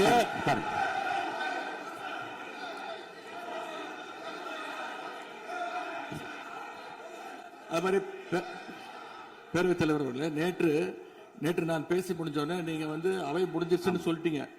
நாங்கெல்லாம் வீட்டுக்கு போயிட்டோம். வீட்டுக்கு போய் டிவி போட்டு பார்த்தா அங்க இன்னொரு அமைச்சர் இன்னும் பதில் சொல்லிட்டே இருந்திருக்கிறாரு. அதற்கெல்லாம் நாங்க இப்ப என்ன பதில் இது, என்ன மரபு இது? நீங்க இப்ப பேசிக்கிட்டே இருப்பீங்களா? நாங்க அதை பார்த்துக்கிட்டே இருக்கணுமா? அதே மாதிரி இன்னைக்கு முதலமைச்சர் அவர்கள் பேசும்போது நாங்களும் அமைதியா கேட்டுட்டு தான் இருந்தோம். ஆனா சில கருத்துக்கள் அவர் பேசும்போது அதை நாங்க அனுமதிக்க முடியாது. ஆதாரத்தோடு ஏதாவது பேசணும்னா, குற்றச்சாட்டுகள் சொல்லும் போது ஆதாரத்தோடு சொன்னீங்கன்னா அதை நாங்க ப்ரூவ் பண்றதுக்கு தயாராக இருக்கு. மாண்புமிகு உறுப்பினர் அவர்கள் இருங்க. நேற்று மாண்புமிகு எதிர்க்கட்சி தலைவர்கள் பேசியதும், மாண்புமிகு பொதுப்பணித் தலைவர்கள் பேசியதும் ஆதாரம் இல்லாமல் பேசக்கூடாது என்று நான் சொன்னேன். ஆய்வு செய்து நீக்கப்பட வேண்டியது நீக்கும் என்று சொன்னேன். இப்போது மாண்புமிகு முதல்வர் அவர்கள் பேசி முடிக்கட்டும். நீங்கள் கூறிய கருத்துப்படி அதில் ஆதாரங்கள் இல்லாத குறிப்பாக இருந்தால் அதை நீக்குவதற்குரிய உரிமை எனக்கு இருக்கிறது. ஆய்வு செய்து நான் நடவடிக்கை எடுப்பேன். இப்போது மாண்புமிகு முதலமைச்சர் அவர்கள் பேசலாம். இந்த டாஸ்மாக் மாதிரியே பல டிபார்ட்மெண்ட்லயும், மறுபடியும் சொல்றேன், கட்சி நிதின்ற பேர்ல அடிச்ச கொள்ளைய ஒன்னா கவர்மெண்டோட கஜானாக்குள்ளேயே கொண்டு சேர்த்துக்கிட்டே இருக்கிறாங்க. இப்பவும் சொல்றேன், மக்கள் பணத்திலிருந்து ஒரு பைசா கூட தொடமாட்டோம், தொடவும் விடமாட்டோம், தொட்டா விடமாட்டோம், இதுக்கு முன்னாடி தொட்டவங்களையும் விடமாட்டோம்.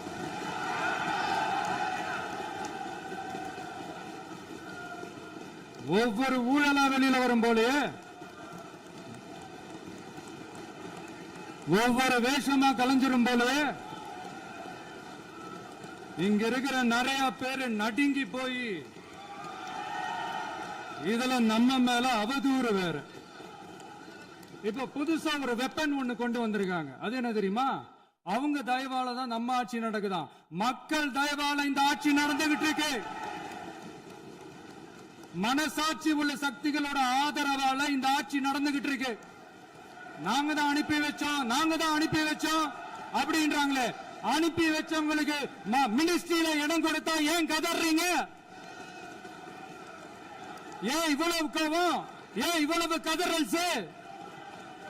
இதுல இன்னொரு முக்கியமான விஷயம், மார்க்சிஸ்ட் கம்யூனிஸ்ட் கட்சி நமக்கு ஆதரவு கொடுத்தது சுயேட்சையா எடுத்த முடிவுன்னு சொல்றாங்க. அதே மாதிரி இந்திய கம்யூனிஸ்ட் கட்சி நமக்கு ஆதரவு கொடுத்தது சுயேட்சையா எடுத்த முடிவுன்னு சொல்றாங்க. இதுல எங்க இருந்து நாங்க தான் அனுப்பி வச்சோம்னா புரியலையே.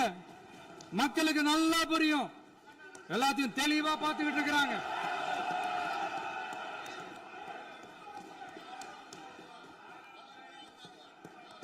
முதலமைச்சர் கண்டினியூ பண்ணலாம். மாண்பு முதலமைச்சர்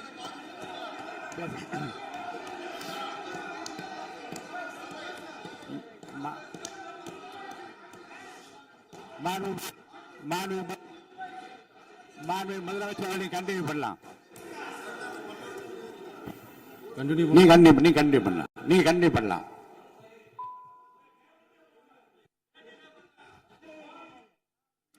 இந்த சமூக நீதி அரசுன்னு சொல்றவங்களை பார்த்து கேட்கிறேன், நம்ம பட்டியலின சகோதரர்களுக்கு எத்தனை அமைச்சர் பதவி கொடுத்தீங்கன்னு கொஞ்சம் சொல்ல முடியுமா? ஆனா நம்மளுடைய அரசுல 8 அமைச்சர் பதவிகள் யாருக்கு? நம்ம பட்டியலின சகோதரர்களுக்கு. எல்லாம் நம்ம அண்ணன், நம்ம தம்பி, நம்ம தங்கச்சிங்க. அண்ணல் அம்பேத்கர் அவர்களுடைய கிட்டத்தட்ட 100 ஆண்டு கால கனவு இப்ப நிறைவேறி இருக்கு. நான் ஏன் கொஞ்சம் சவுண்டா பேசுறேன் அப்படின்னா அவங்களுக்கு கேட்கணுன்றதுக்காக, தப்பா எடுத்துக்காது. அதே மாதிரி பெண்களோட பாதுகாவலர் நாங்க தான் அப்படின்னு சொல்லிக்கிறவங்கள கேட்கிறேன், எத்தனை பெண்களுக்கு அமைச்சர் பதவியில இடம் கொடுத்தீங்க கொஞ்சம் சொல்ல முடியுமா? எங்க அரசுல 4 சகோதரிகளுக்கு அமைச்சர் பதவி கொடுத்திருக்கிறோம்.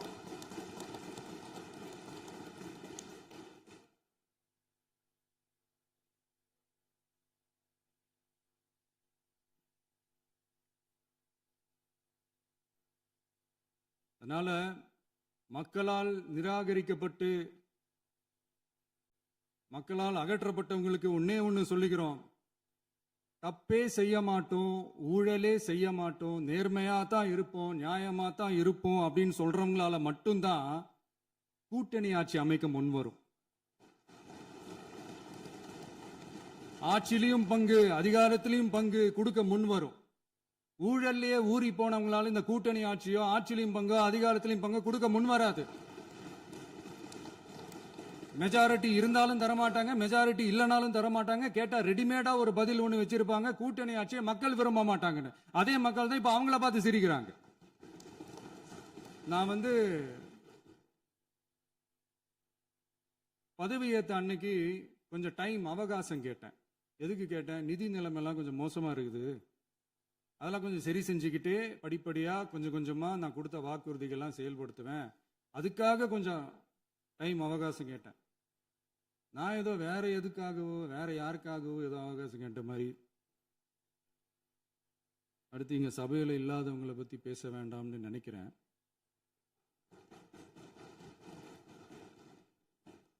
இங்க நம்மளை பத்தி அவதூறு பரப்புறதோட மட்டும் இல்லாம இப்ப நம்ம மக்கள் மேலேயும் அவதூறு பரப்ப ஆரம்பிச்சிட்டாங்க. மக்கள் நமக்கு ஓட்டு போட்டது தப்பான், குடும்பம் குடும்பமா நமக்கு ஆதரிச்சது தப்பான். இது இப்ப இல்ல, நான் சொல்றது எம்ஜிஆர் அவர்கள் காலத்திலிருந்தே. அப்பவே அவர் ஜெயிச்சப்போ அதே மக்களை தப்பு தப்பா பேசுறது. மக்கள் என்ன பண்ணிட்டாங்க, எம்ஜிஆர் என்ன பண்ணிட்டாரு, எம்ஜிஆர் என்ன இது பண்ணிட்டாரு. 50 வருஷமா ஒரே டெக்னிக்கா.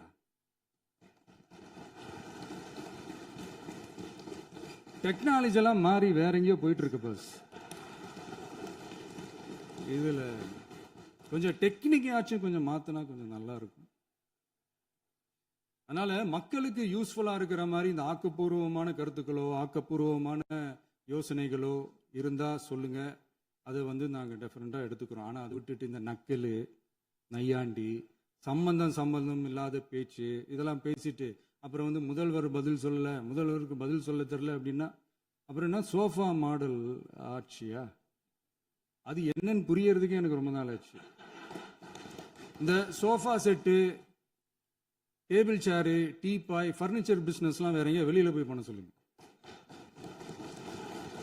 அப்படி அந்த பிசினஸ் தான் பண்ணணும்னா நிறைய பிசினஸ் பண்ற மாதிரி வெளியில போய் பண்ண சொல்லுங்க, இங்க சட்டசபைக்குள்ள வேணாம். அதனால ஆக்கப்பூர்வமான கருத்துக்கள் இருந்தா சொல்லுங்க, டெஃபினட்டா அது சரியா இருந்தா நாங்க ஏத்துக்கிறோம். எனக்கு ஒரு குட்டி கதை ஒண்ணு ஞாபகம் வருது, சொல்லாமா? ஒரு ஊர்ல ஒரு பெரியவர் வெயில் ரொம்ப ஜாஸ்தியா இருக்குன்னு சொல்லிட்டு கண்ணுக்கு மேல கை வச்சுக்கிட்டு இப்படி சுத்தி முத்தி தேடிக்கிட்டு இருந்தாராம்.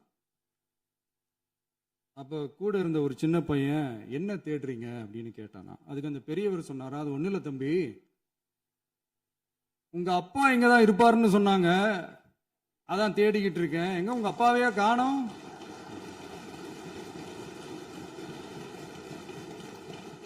இல்ல அந்த எங்களுக்கும் நக்கலா நையாண்டியா சம்பந்தம் இல்லாத குட்டி கதை இதெல்லாம் எங்களுக்கும் பேச தெரியும். அந்த கதையில பெரியவர் அப்படி சொன்னாராம், தப்பா எடுத்துக்காதீங்க. அந்த கதையில பெரியவர் அப்படி கேட்டாராம். அதனால யாரும் இங்க டென்ஷன் ஆக வேணாம். அதனால இன்னொரு இந்த என்னுடைய உரையை முடிக்கிறதுக்கு முன்னாடி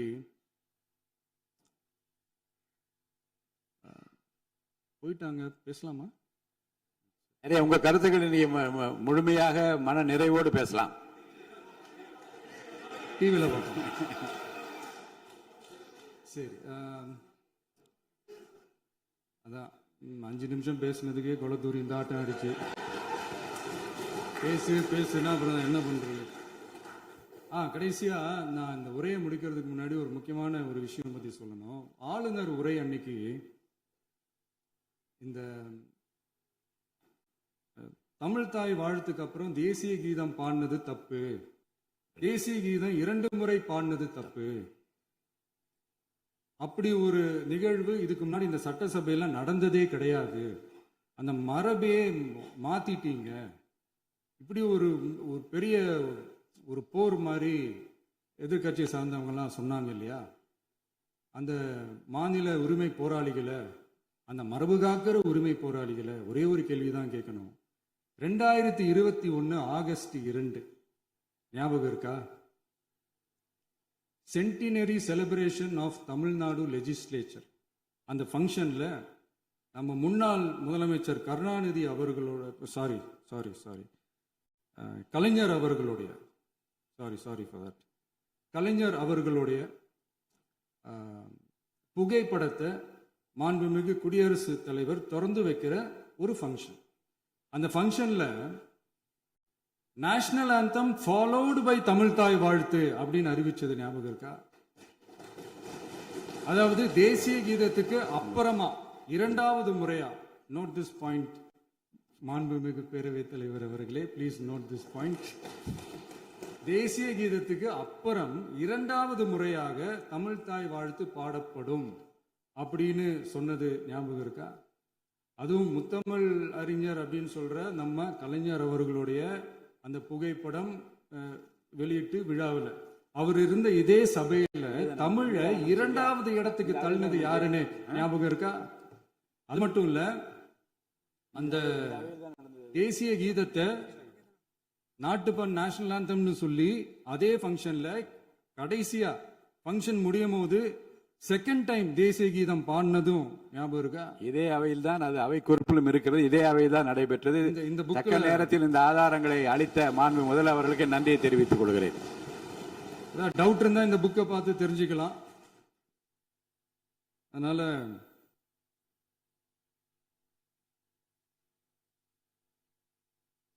இதெல்லாம் கேட்டா என்ன சொல்லுவாங்கன்னா, அது ஜனாதிபதி கலந்துகிட்ட ஃபங்க்ஷன், அதெல்லாம் அப்படிதான், அதெல்லாம் கண்டுக்க கூடாது அப்படின்னு சொல்லுவாங்க. இதே மாதிரிதான் பேசுறது ஒண்ணு, செய்யறது ஒண்ணு, பேசுறது ஒண்ணு. இதெல்லாம் மக்கள் பார்த்துக்கிட்டு இருக்காங்க. எலெக்ஷனுக்கு முன்னாடி தான் அப்படி செஞ்சுக்கிட்டு இருந்தாங்க, இப்போ எலெக்ஷனுக்கு அப்புறம் அதே தான் செய்யறாங்க. இந்த விஜயையும் சாமானியர்களின் உண்மையான சமூக நீதி அரசையும் அவமானப்படுத்துறதுக்கு தான் அவங்களோட அந்த பொலிட்டிக்கல் சீனியாரிட்டி அது பயன்படுத்துது போல. சரி, செய்யட்டும், நல்லா செய்யட்டும். இப்போ ஆனாலும் நம்மளுடைய மாநில உரிமை, மொழி உரிமை, உத்தமபுத்திரர் போல வேஷம் போடுற எதிர்கட்சிக்கு ஒன்றை மட்டும் ஆணித்தரமாக சொல்றோம். உங்களை மாதிரி தமிழ்னு சொல்லிக்கிட்டு, மொழி, பண்பாடு, கலாச்சாரம்னு சொல்லிக்கிட்டு ரெட்டை வேஷம் போடுறவங்க நாங்க கிடையாது. உலகெங்கும் வாழும் என் தமிழ் சொந்தங்களுக்கு நம்முடைய உத்தரவாதம் தமிழ் தான் எங்க உயிர் நாடி அப்படின்றத மறக்க மாட்டோம். இப்பவும் சொல்றோம், மாநில உரிமையில எப்பவும் உறுதியா இருப்போம். அதே சமயத்துல அரசியல் வேற, ஒன்றிய மாநில அரசுகளுக்கு இடையே இருக்கிற நிர்வாக அணுகுமுறை வேற. இதுல நாங்க ரொம்ப தெளிவா இருக்கிறோம். அதனால எங்களுக்கு பாடம் எடுக்கிறதா நினைச்சுக்கிட்டு உங்க வேஷத்தை நீங்களே கொஞ்சம் கொஞ்சமா கலைச்சிக்கிட்டே வர்றீங்க, மறந்துடாதீங்க. அப்புறம் நேத்து எதிர்கட்சி தலைவர், மாண்புமிகு எதிர்கட்சி தலைவர் பேசும்போது நிறைய பேசினாங்க. அதுல ஒண்ணு மட்டும் அரசு சொல்றதா நினைச்சுக்கிட்டு நம்மளை இன்டைரக்டா ஈவில் அப்படின்ற அந்த வார்த்தையை யூஸ் பண்ணாங்க. எனக்கு ஒண்ணுதான் சொல்லணும்னு தோணுது. ஈவில்ஸ்னு டெவில்ஸ் பேசக்கூடாது.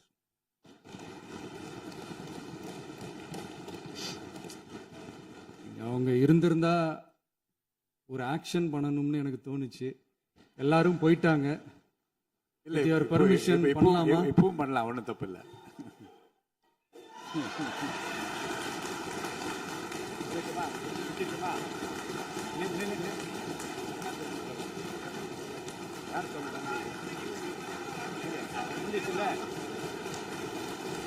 எழுந்து சொல்லணும், உட்காந்து சொல்லட்டுமா?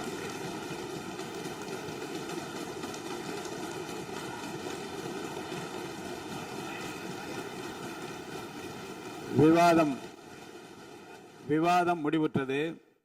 மாண்புமிகு உறுப்பினர்கள் முன்மொழிந்த திருத்தங்கள் வலியுறுத்தப்படுகின்றனவா என்று அறிய விரும்புகிறேன். மாண்புமிகு உறுப்பினர்கள் முன்மொழிந்த திருத்தங்கள் அனைத்தும் பேரவையின் அனுமதியில் திரும்ப பெறப்படுகின்றன. 2026 ஆண்டு ஜூன் திங்கள் 18ஆம் நாளன்று சட்டமன்ற பேரவைக்கு மாண்புமிகு ஆளுநர் அவர்கள் ஓந்தளித்த பெருரைக்கு தமிழ்நாடு சட்டமன்ற பேரவை உறுப்பினர்கள் பெரிதும் நன்றி உடையவர்களாவர் என்று மாண்புமிகு பேரவை துணைத் தலைவர் திரு மு ரவிசங்கர் அவர்களால் 19/6/2026 நாளன்று முன்மொழியப்பெற்ற தீர்மானம் பேரவையின் முடிவுக்கு விடப்படுகிறது. ஏற்போர் ஆம் என்க, மறுப்போர் இல்லை என்க. ஏற்போரே அதிகம் என்று கருதுகிறேன். ஏற்போரே அதிகம். தீர்மானம் நிறைவேறியது. அரசினர் தீர்மானம். பேரவை மீண்டும் கூடும் நாள் குறிப்பிடப்படாமல் ஒத்திவைக்கப்பெறும் தீர்மானம். மாண்புமிகு பேரவை முன்னவர் அவர்கள். மாண்புமிகு பேரவைத் தலைவர் அவர்களே, பேரவை விதி 25(1) கீழ் 1 பேரவை மீண்டும் கூடும் நாள் குறிப்பிடாமல் ஒத்திவைப்பு பெறலாம் எனும் தீர்மானத்தை மொழிகிறேன். மாண்புமிகு அதிலிருந்து தப்பிக்கிறதுக்கு பேர் தான் நிர்வாகத்திறன் அப்படின்னு சொன்னா, அப்படிப்பட்ட ஒரு ஊழல் செய்யற நிர்வாகத்திறனை நம்ம அரசு ஒரு நாளும் செய்யாது. பொட்டி பெட்டியா பணத்தை வச்சுக்கிட்டு, பெட்டியை வச்சு எல்லாம் செஞ்சுக்கிட்டு, போதைப் பொருள் பாதுகாவல் கழக மாடல் அரசாங்கம் செஞ்ச ஒவ்வொரு ஊழலா வெளியில வந்துகிட்டு இருக்கு. டாஸ்மாக்ல அது என்னப்பா அது பேரு, பார்ட்டி ஃபண்ட் கட்சி நிதி அப்படின்ற பேர்ல அடிச்ச கொள்ளையெல்லாம் ஒண்ணா இப்போ கவர்மெண்டோட கஜானாவுக்குள்ள கொண்டு சேர்த்துக்கிட்டே இருக்கிறோம்.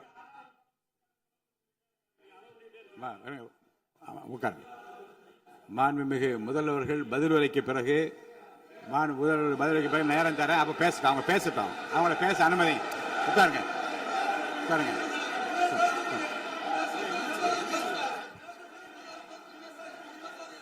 மாண்புமிகு அலோவ் பண்றேன் உட்காருங்க. மாண்பு உறுப்பினர்கள் நீங்க இங்க உட்காருங்க, அமைதியா உட்காரு. நீங்க எல்லாம் உட்காருங்க. உட்காருங்க. மாண்புமிகு நீங்க எல்லாரும் உட்காருங்க. அமைதியா உட்காருங்க. இருங்க, உட்காருங்க. அப்புறம் நீங்க என்ன உட்காருங்க. நான் கொடுப்பேன், உட்காருங்க. நான் பாயிண்ட் ஆஃப் வர கொடுங்க, நான் கொடுக்குறேன்.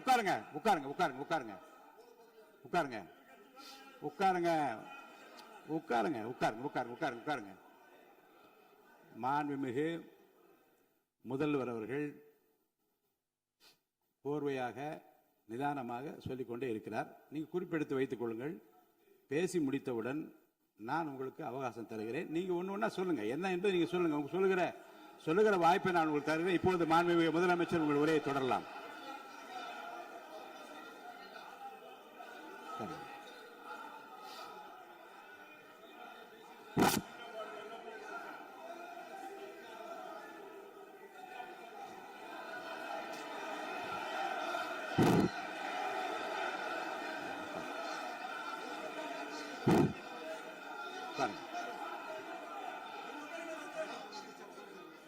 நான் எழுந்த பிறகு உட்கார்றதான் முறை. உட்காருங்க, எல்லாரும் உட்காருங்க. தேசிய உட்கார்.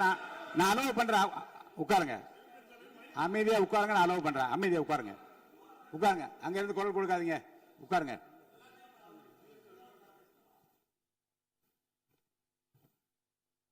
இனிமையான இந்த விவாதத்தில் இதுவரை குறுக்கீடுகள் இல்லாமல்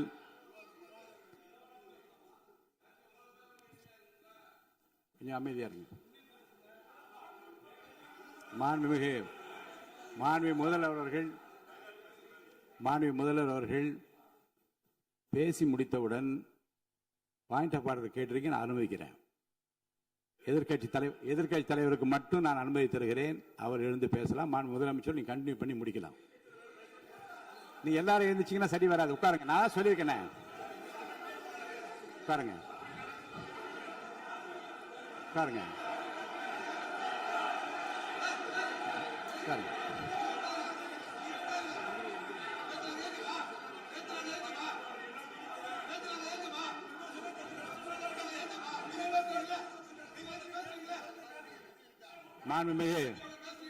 மாண்பு உறுப்பினர்கள் அமைதி காக்க வேண்டும். நேற்று எதிர்க்கட்சி தலைவர் பேசுகிற போதும் அவர் பேசுகிற எல்லாவற்றுக்கும் நான் அனுமதி அளித்தேன். அதில் பாயிண்ட் ஆஃப் கேளுங்க. அந்த விவாதத்தில் கேளுங்க. இப்போதும் மாண்புமிகு முதலமைச்சர் அவர் பேசி முடித்த பிறகு நான் உங்களுக்கு அதுக்குரிய அவகாசத்தை தருகிறேன். நீங்க கேள்வி கேளுங்க. கேட்கிற உரிமையும் விளக்கத்தை பெற்றுக்கொள்ள உரிமை உங்களுக்கு இருக்கிறது. அதற்கு அவகாசம் நான் தருகிறேன். மாண்புமிகு உறுப்பினர் அமருங்க. நான் என் தீர்ப்பை சொல்லுகிறேன். மாண்புமிகு முதலமைச்சர் அவர்கள் பேசி முடித்தவுடன் எதிர்க்கட்சி தலைவருக்கு அந்த வாய்ப்பை நான் தருகிறேன். நிச்சயமா அந்த கேள்வி கேட்கலாம். உட்காருங்க எல்லாரும். பேரவை முன்னவர் பேசுங்க. மாண்பு பேரவைத் தலைவர் அவர்களே, இன்று இவர்கள் முயற்சி செய்வது அவர் ஆளுங்கட்சியாக இருக்கின்ற போது இருங்க, நான் சொல்லிடுறேன் ப்ளீஸ். ஒரே நிமிஷம் நான் சொல்லிடுறேன் ப்ளீஸ். ஆளும் கட்சியாக இருக்கின்ற போது நீங்கள் சொன்ன ஒரே வார்த்தை, நாங்கள் பேசி முடித்ததற்கு பிறகு குறிப்பிடுத்துவிட்டு நீங்கள் எந்த கேள்வி வேண்டுமானாலும் கேட்கலாம் என்று ஒரு முறையை நீங்கள் பின்பற்றினீர்கள். அதே முறையை இப்போது பின்பற்ற வேண்டும் என்று கேட்டுக்கொள்கிறேன். பள்ளிக்கல்வித்துறை அமைச்சர் மாண்புமிகு பேரவைத் தலைவர் அவர்களே, நேற்றைய தினம் கூட எதிர்க்கட்சி தலைவர் சொன்னதை முழுமையாக கேட்டு இறுதியில் ஒரு வாய்ப்பு தந்தீங்க. அதுவும் இல்லாம இந்த நேரத்தில் நேரலையில் நீங்களும் பாக்குறீங்க. அங்கிருந்து ஏய் ஒருமையில் விழித்து இந்த பக்கம் இருக்க உறுப்பினர்களை பார்த்து ஏய் அப்படின்னு ஒருமையில் விழிப்பதை உங்கள் மூலமாக கண்டிக்கிறேன். அந்த வார்த்தையை அவை குறிப்பிலிருந்து நீக்கணும். கண்ணியம் காத்து முதல்வர் முழுமையாக பேசுவதை காத்து கண்ணியம் காத்து இந்த சபைக்கு ஒரு மரபு இருக்கிறது. அதை மூத்த உறுப்பினர்கள் பின்பற்றபடி உங்கள் மூலமாக கேட்டுக்கொள்கிறேன். மாண்புமிகு முதலமைச்சர் அவர்கள் உரையை தொடரலாம். நான் தரேன். நான் உறுதியாக மாண்புமிகு முதலமைச்சர் அவர்கள் பேசி முடித்தவுடன் எதிர்க்கட்சி தலைவருக்கு அந்த வாய்ப்பு தரப்படும் என்பதை உறுதியாக சொல்லிவிட்டேன். இடையில குறுக்கீடு செய்யாமல் அந்த பேச்சு முழுமையாக பேசி முடிக்க நீங்கள் அனுமதி வழங்க வேண்டும் என்று கேட்டுக்கொள்கிறேன். அமைதியா உட்காருங்க. அவங்க பேசி முடிக்கட்டும். நீங்க கேளுங்க. நான் என்ன சொல்றேன், கேட்கிற உரிமையும் விளக்கத்தை கேட்டு பெற உரிமை உங்களுக்கு இருக்கிறது. ஆனா இடையில குறுக்கீடு செய்யாமல் அதை முடிக்கும்படி நான் கேட்டுக்கொள்கிறேன். மாண்புமிகு முதலமைச்சர் அவர்கள் தொடர்ந்து நீங்க பேசலாம்.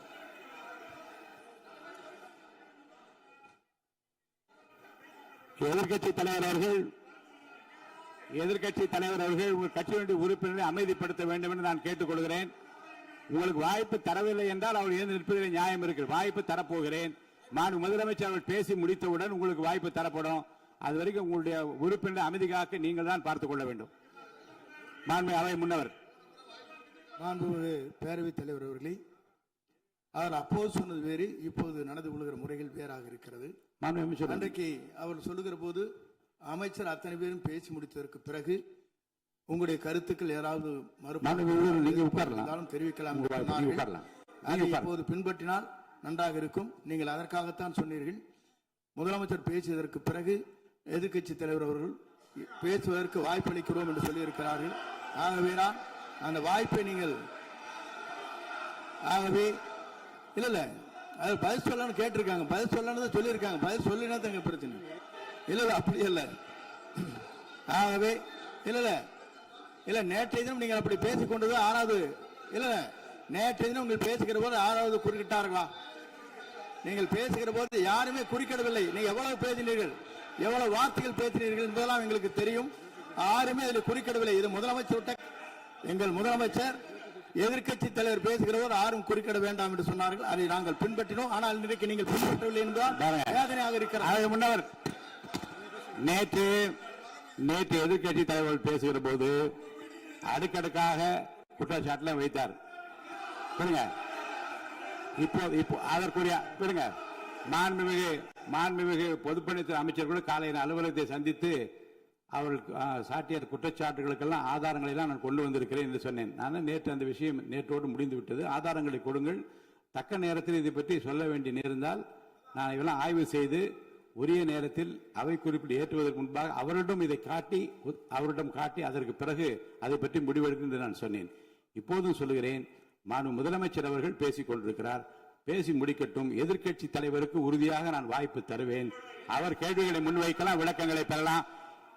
இப்போதைக்கு பேரவைத் தலைவர் என்ற முறையில் என்னுடைய முடிவு இதுதான். அவையில் இருக்கக்கூடிய உறுப்பினர்கள் அமரும்படி நான் கேட்டுக்கொள்கிறேன். நான் முதலமைச்சர் அவர்கள் பேச வேண்டிய போ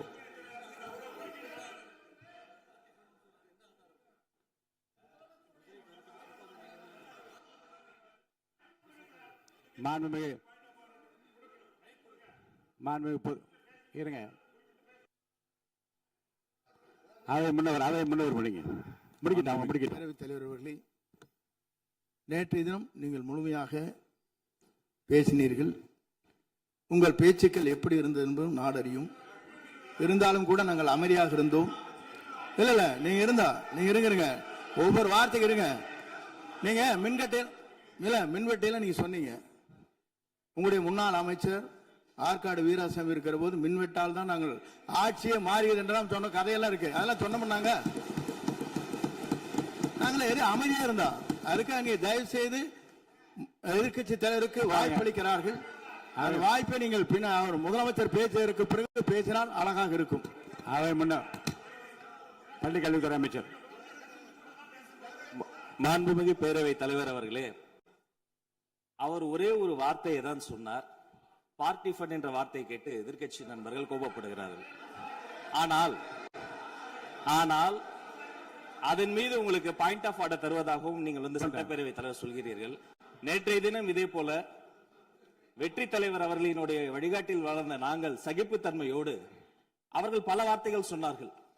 புதிதாக சோஃபா மாடல் என்றார்கள், குதிரை பேரம் என்றார்கள், எத்தனையோ வார்த்தைகள் சொன்ன போது சகிப்புத்தன்மையோடு அதை கேட்டு பொறுமையாக இருந்தோம். இவர்கள் குதிரை பேரம் எல்லாம் அவைக்குள் நீக்கப்பட்டு விட்டது. சரி, சோஃபா மாடல் என்று சொன்னார்கள். ஆதாரம் கேட்டு இப்படி எழுந்து நாங்கள் கொந்தளிக்காமல் ஒரு சட்டமன்றத்தில் ஒரு உறுப்பினர் எப்படி நடந்து கொள்ள வேண்டும் என்பதற்கு எடுத்துக்காட்டாக தமிழக வெற்றி கழகத்தின் உறுப்பினர்கள் நடந்து கொண்டார்கள். இப்போது மதிப்பிற்குரிய எதிர்க்கட்சி தலைவர் அவர்களே, உங்களூடாக நான் கேட்பது என்னவென்றால், அவர்களினுடைய கட்சி உறுப்பினர்களை அவர் அமைதிப்படுத்தி முதல்வர் அவர்கள் உரையை முழுமையாக கேட்டு சகிப்புத்தன்மைக்கு சட்டமன்றத்தில் இந்த பக்கம் மட்டுமல்ல அந்த பக்கமும் எடுத்துக்காட்டாக இருப்பதற்கு அவர் வழிவகை செய்ய வேண்டும் என்று உங்கள் மூலமாக கேட்டுக்கொள்கிறேன். பொதுப்பணித்துறை அமைச்சர்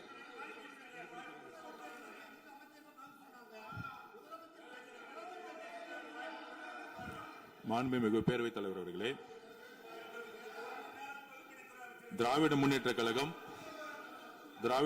கழகம் முதல் நாளில் இந்த சபையுடைய மரபையும் பாரம்பரியத்தை பற்றியும் நமக்கு வகுப்பெடுத்தார்கள். அந்த மரபுப்படி எங்களுடைய தலைவருடைய வழியில் இந்த சட்டசபையுடைய நிகழ்வுகளில் நாங்கள் கலந்து கொண்டிருக்கிறோம். நேற்று எதிர்க்கட்சி தலைவர் பேசும் பொழுது எவ்வளவோ வார்த்தைகள் உண்மைக்கு புறம்பாக சட்டத்திற்கு எதிராக நான் ஒரே நிமிஷம் பேசுறேன். சட்டத்திற்காக பேசும் பொழுது நாங்கள் அமைதியாக இருந்தோம்.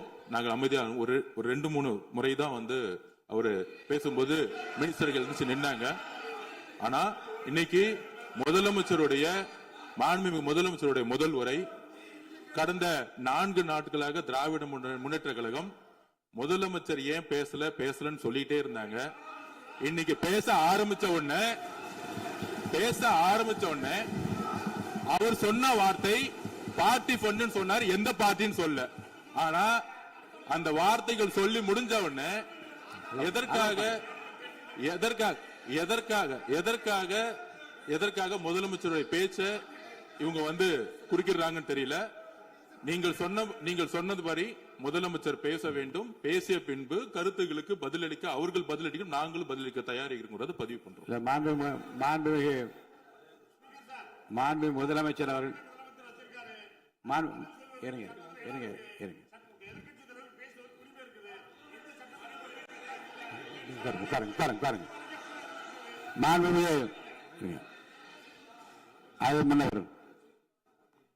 மரபு இருக்கிறது, எப்போது வேணும் பாயிண்ட் ஆஃப் ஆர்டர் இருக்கலாம். இருந்தாலும் கூட நீங்க அந்த மரபை நீங்க கடைபிடித்தீங்களா உங்க ஆட்சியில? நீங்க நான் வேண்டாம் நான் வேண்டாம் அவை முன்னவர் நடவடிக்கை- அவை முன்னவர் அவை முன்னவர் முன்பு முன்பு முன்பு எப்படி நடந்தால் என்பதை பற்றியோ முன்பு நடந்த நிகழ்வுகள் பற்றியோ நீங்கள் சொல்லி மீண்டும் மீண்டும் இந்த அவையினுடைய மாண்பை குறைக்க வேண்டாம் என்று நான் கேட்டுக்கொள்வது வேண்டாம். இப்போது உள்ள பிரச்சனை மாண்பு முதலமைச்சர் அவர்கள் தன்னுடைய பேச்சை உறுதி செய்து முடிக்க வேண்டும். அவர் முடித்த பிறகு எதிர்க்கட்சி தலைவருக்கு நான் நிச்சயமாக வாய்ப்பு தருவேன். அவர் கேள்வி கணக்குகளை தொடுக்கலாம், சந்தேகங்களை கேட்கலாம், விளக்கம் தருவதற்கு மாண்பு முதலமைச்சர் அவர்கள் தயாராக இருக்கின்றார். அமைதியாக என்னை அமரும்படி நான் கேட்டுக்கொள்கிறேன். இப்போ நான் அனுமதிக்க முடியாது. மாண்பு முதலமைச்சர் உரையை தொடரலாம்.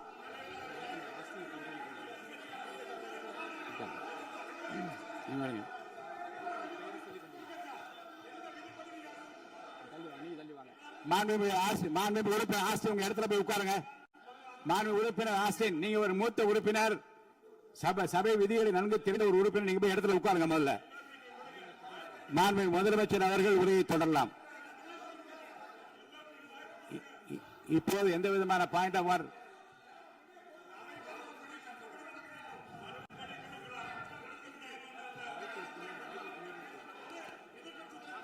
நான் வாய்ப்பு இல்லை என்று சொன்னால் நீ எழுந்து நிற்பதிலே நியாயம் இருக்கிறது.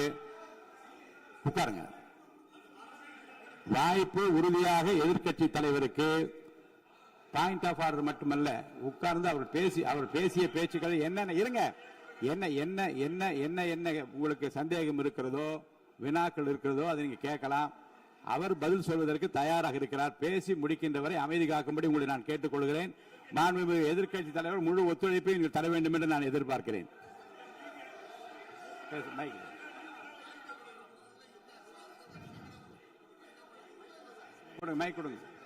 மாண்புமிகு எதிர்க்கட்சி தலைவர் பேரவைத் தலைவர், நீங்க உட்காருங்க. நேற்று நான் பேசும்போது சில அமைச்சர்கள் குறுக்கிட்டு பேசினாங்க, அதற்கு நீங்க அனுமதி கொடுத்தீங்க. அதே மாதிரி இன்னைக்கு முதலமைச்சர் பேசும்போது சில வார்த்தைகள், தவறான வார்த்தைகள் பேசுறாரு. அவர் பார்ட்டி ஃபண்ட் அப்படின்னு சொல்லியிருக்கிறாரு.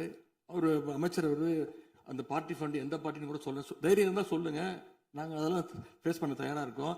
எதையும் ஆதாரத்தோடு எதையும் பேசுங்க. நீங்க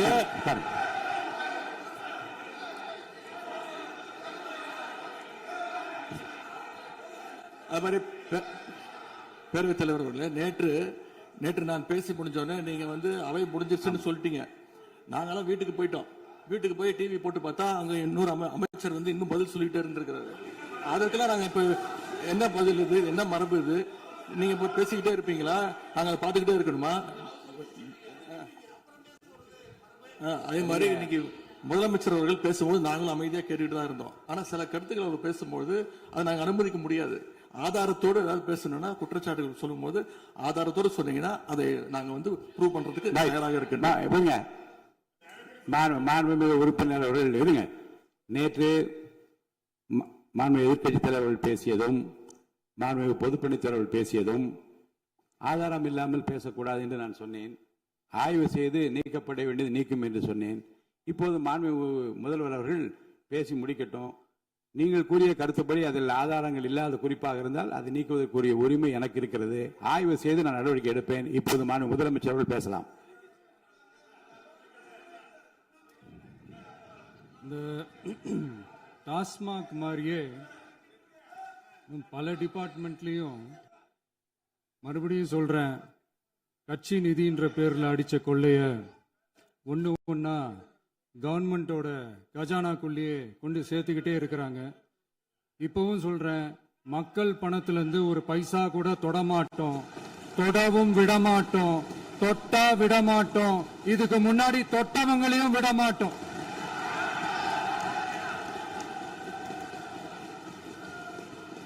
ஒவ்வொரு ஊழலா வெளியில வரும் போலயே, ஒவ்வொரு வேஷமா கலைஞ்சிரும் போலயே, இங்க இருக்கிற நிறைய பேரு நடுங்கி போய் இதுல நம்ம மேல அவதூறு வேற. இப்ப புதுசா ஒரு வெப்பன் ஒண்ணு கொண்டு வந்திருக்காங்க. அது என்ன தெரியுமா? அவங்க தயவால தான் நம்ம ஆட்சி நடக்குதாம். மக்கள் தயவால இந்த ஆட்சி நடந்துகிட்டு இருக்கு. மனசாட்சி உள்ள சக்திகளோட ஆதரவால இந்த ஆட்சி நடந்துகிட்டு இருக்கு. நாங்க தான் அனுப்பி வச்சோம் அப்படின்றாங்களே. அனுப்பி வச்சவங்களுக்கு மினிஸ்ட்ரியில இடம் கொடுத்தா ஏன் கதறீங்க? ஏன் இவ்வளவு கோபம்? ஏன் இவ்வளவு கதறல்ஸ்? இதுல இன்னொரு முக்கியமான விஷயம், மார்க்சிஸ்ட் கம்யூனிஸ்ட் கட்சி நமக்கு ஆதரவு கொடுத்தது சுயேட்சையா எடுத்த முடிவுன்னு சொல்றாங்க. அதே மாதிரி இந்திய கம்யூனிஸ்ட் கட்சி நமக்கு ஆதரவு கொடுத்தது சுயேட்சையா எடுத்த முடிவுன்னு சொல்றாங்க. இதுல எங்க இருந்து நாங்க தான் அனுப்பி வச்சோம்னா புரியலையே. மக்களுக்கு நல்லா புரியும், எல்லாத்தையும் தெளிவா பார்த்துக்கிட்டு இருக்கிறாங்க.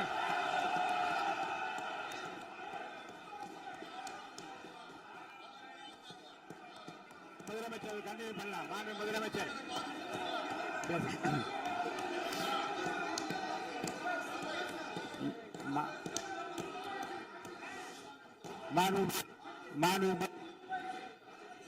முதலமைச்சர் அவர்களை கண்டினியூ பண்ணலாம்.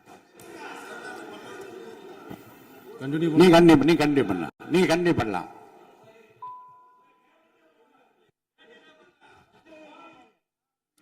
இந்த சமூக நீதி அரசுன்னு சொல்றவங்களை பார்த்து கேட்கிறேன், நம்ம பட்டியலின சகோதரர்களுக்கு எத்தனை அமைச்சர் பதவி கொடுத்தீங்கன்னு கொஞ்சம் சொல்ல முடியுமா? ஆனா நம்மளுடைய அரசுல 8 அமைச்சர் பதவிகள் யாருக்கு? நம்ம பட்டியலின சகோதரர்களுக்கு.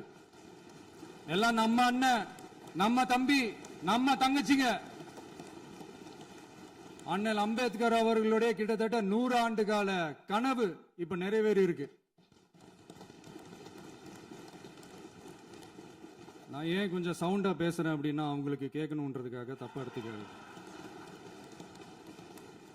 அதே மாதிரி பெண்களோட பாதுகாவலர் நாங்க தான் அப்படின்னு சொல்லிக்கிறவங்களை கேட்கிறேன், எத்தனை பெண்களுக்கு அமைச்சர் பதவியில இடம் கொடுத்தீங்க கொஞ்சம் சொல்ல முடியுமா? எங்க அரசுல 4 சகோதரிகளுக்கு அமைச்சர் பதவி கொடுத்திருக்கிறோம்.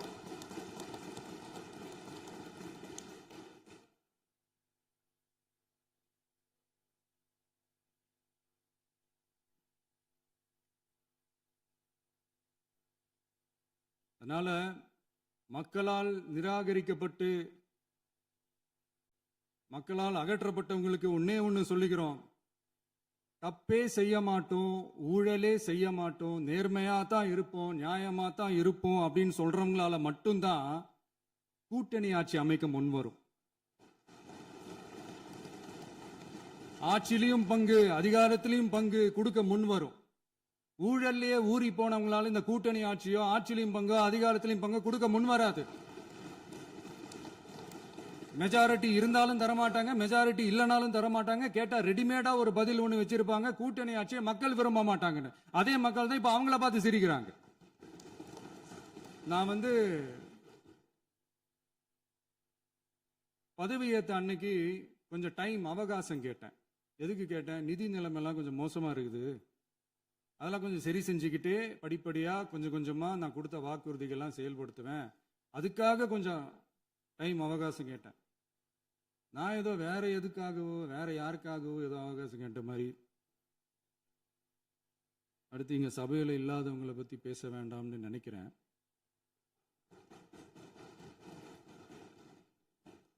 இங்க நம்மளை பத்தி அவதூறு பரப்புறதோட மட்டும் இல்லாம இப்ப நம்ம மக்கள் மேலேயும் அவதூறு பரப்ப ஆரம்பிச்சிட்டாங்க. மக்கள் நமக்கு ஓட்டு போட்டது தப்பான், குடும்பமா நமக்கு ஆதரிச்சது தப்பான். இது இப்ப இல்ல, நான் சொல்றது எம்ஜிஆர் அவர்கள் காலத்திலிருந்தே. அப்பவே அவர் ஜெயிச்சப்போ அதே மக்களை தப்பா பேசுறது. மக்கள் என்ன பண்ணிட்டாங்க, எம்ஜிஆர் என்ன பண்ணிட்டாரு, எம்ஜிஆர் என்ன இது பண்ணிட்டாரு. 50 வருஷமா ஒரே டெக்னிக்கா.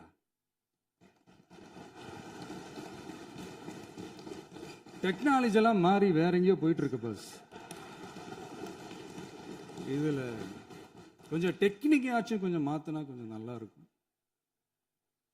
அதனால மக்களுக்கு யூஸ்ஃபுல்லா இருக்கிற மாதிரி இந்த ஆக்கப்பூர்வமான கருத்துக்களோ ஆக்கப்பூர்வமான யோசனைகளோ இருந்தா சொல்லுங்க, அதை நாங்க டெஃபரெண்டா எடுத்துக்கிறோம். ஆனா அதை விட்டுட்டு இந்த நக்கல், நையாண்டி, சம்பந்தம் இல்லாத பேச்சு இதெல்லாம் பேசிட்டு அப்புறம் முதல்வர் பதில் சொல்லல, முதல்வருக்கு பதில் சொல்ல தெரியல அப்படின்னா அப்புறம் என்ன சோஃபா மாடல் ஆட்சியா? அது என்னன்னு புரியறதுக்கு எனக்கு ரொம்ப நாள் ஆச்சு. இந்த sofa set, table chair, teapoy, furniture பிசினஸ்லாம் வேற எங்க வெளியில போய் பண்ண சொல்லுங்க. அப்படி அந்த பிசினஸ் தான் பண்ணணும்னா நிறைய பிசினஸ் பண்ற மாதிரி வெளியில போய் பண்ண சொல்லுங்க, இங்க சட்டசபைக்குள்ள வேணாம். அதனால ஆக்கப்பூர்வமான கருத்துக்கள் இருந்தா சொல்லுங்க. டெஃபினட்டா அது சரியா இருந்தா நாங்க ஏத்துக்கிறோம். எனக்கு ஒரு குட்டி கதை ஒன்று ஞாபகம் வருது, சொல்லாமா? ஒரு ஊர்ல ஒரு பெரியவர் வெயில் ரொம்ப ஜாஸ்தியா இருக்குன்னு சொல்லிட்டு கண்ணுக்கு மேல கை வச்சுக்கிட்டு இப்படி சுத்தி முத்தி தேடிக்கிட்டு இருந்தாராம். அப்ப கூட இருந்த ஒரு சின்ன பையன், என்ன தேடுறீங்க அப்படின்னு கேட்டானா. அதுக்கு அந்த பெரியவர் சொன்னாரா, அது ஒண்ணு இல்ல தம்பி, உங்க அப்பா இங்கதான் இருப்பாருன்னு சொன்னாங்க, அதான் தேடிக்கிட்டு இருக்கேன். எங்க உங்க அப்பாவையா காணோம்?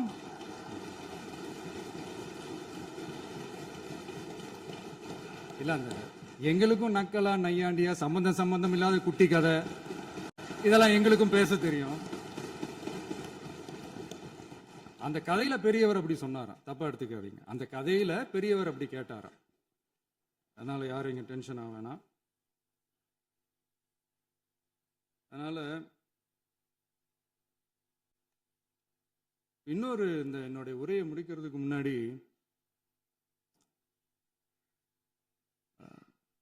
போயிட்டாங்க, பேசலாமா? நிறைய உங்க கருத்துக்களை நீங்க முழுமையாக மன நிறைவோடு பேசலாம். டிவியில் பார்ப்போம். சரி, அதான் 5 நிமிஷம் பேசுனதுக்கே கொளத்தூரி இந்த ஆட்டம் ஆயிடுச்சு. பேசுனா அப்புறம் என்ன பண்றது? கடைசியா நான் இந்த உரையை முடிக்கிறதுக்கு முன்னாடி ஒரு முக்கியமான ஒரு விஷயம் பத்தி சொல்லணும். ஆளுநர் உரை அன்னைக்கு இந்த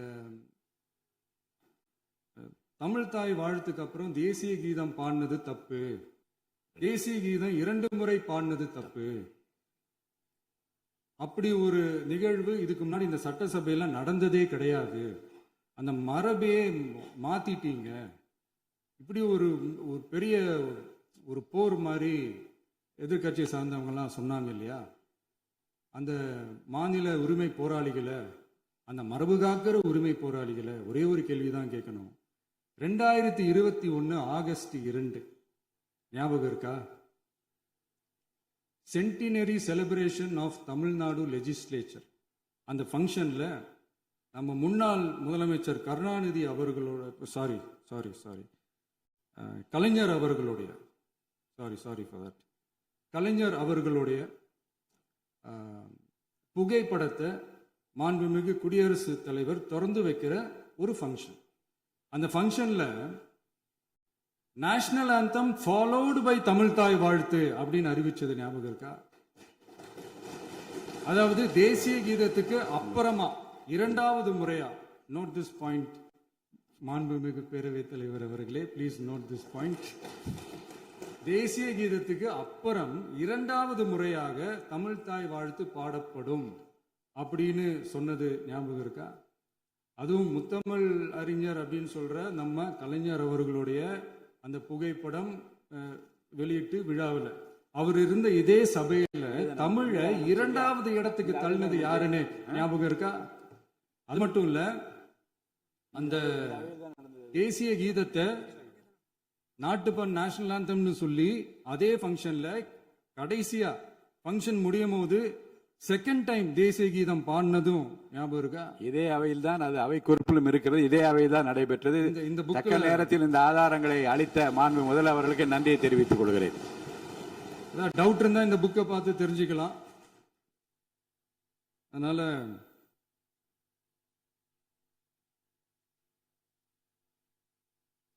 இதெல்லாம் கேட்டா என்ன சொல்லுவாங்கன்னா, அது ஜனாதிபதி கலந்துகிட்ட ஃபங்க்ஷன், அதெல்லாம் அப்படிதான், அதெல்லாம் கண்டுக்க கூடாது அப்படின்னு சொல்லுவாங்க.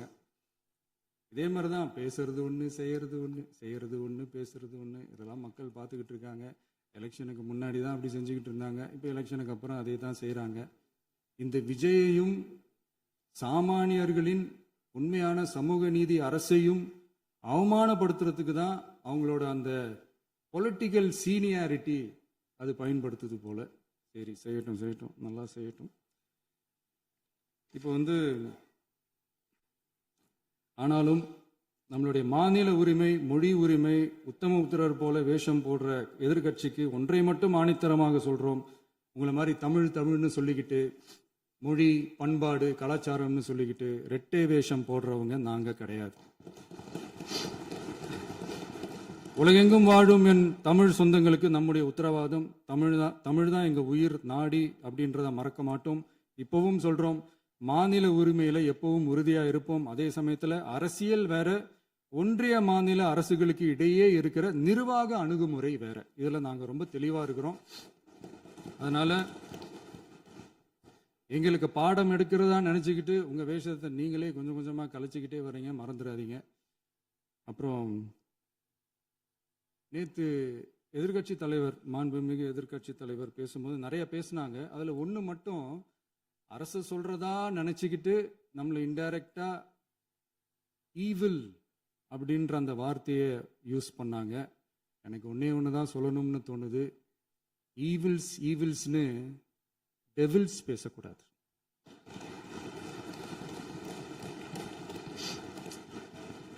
அவங்க இருந்திருந்தா ஒரு ஆக்ஷன் பண்ணணும்னு எனக்கு தோணுச்சு.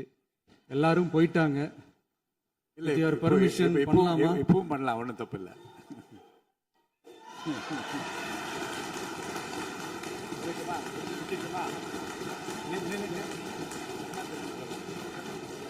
யார் சொல்லுங்க?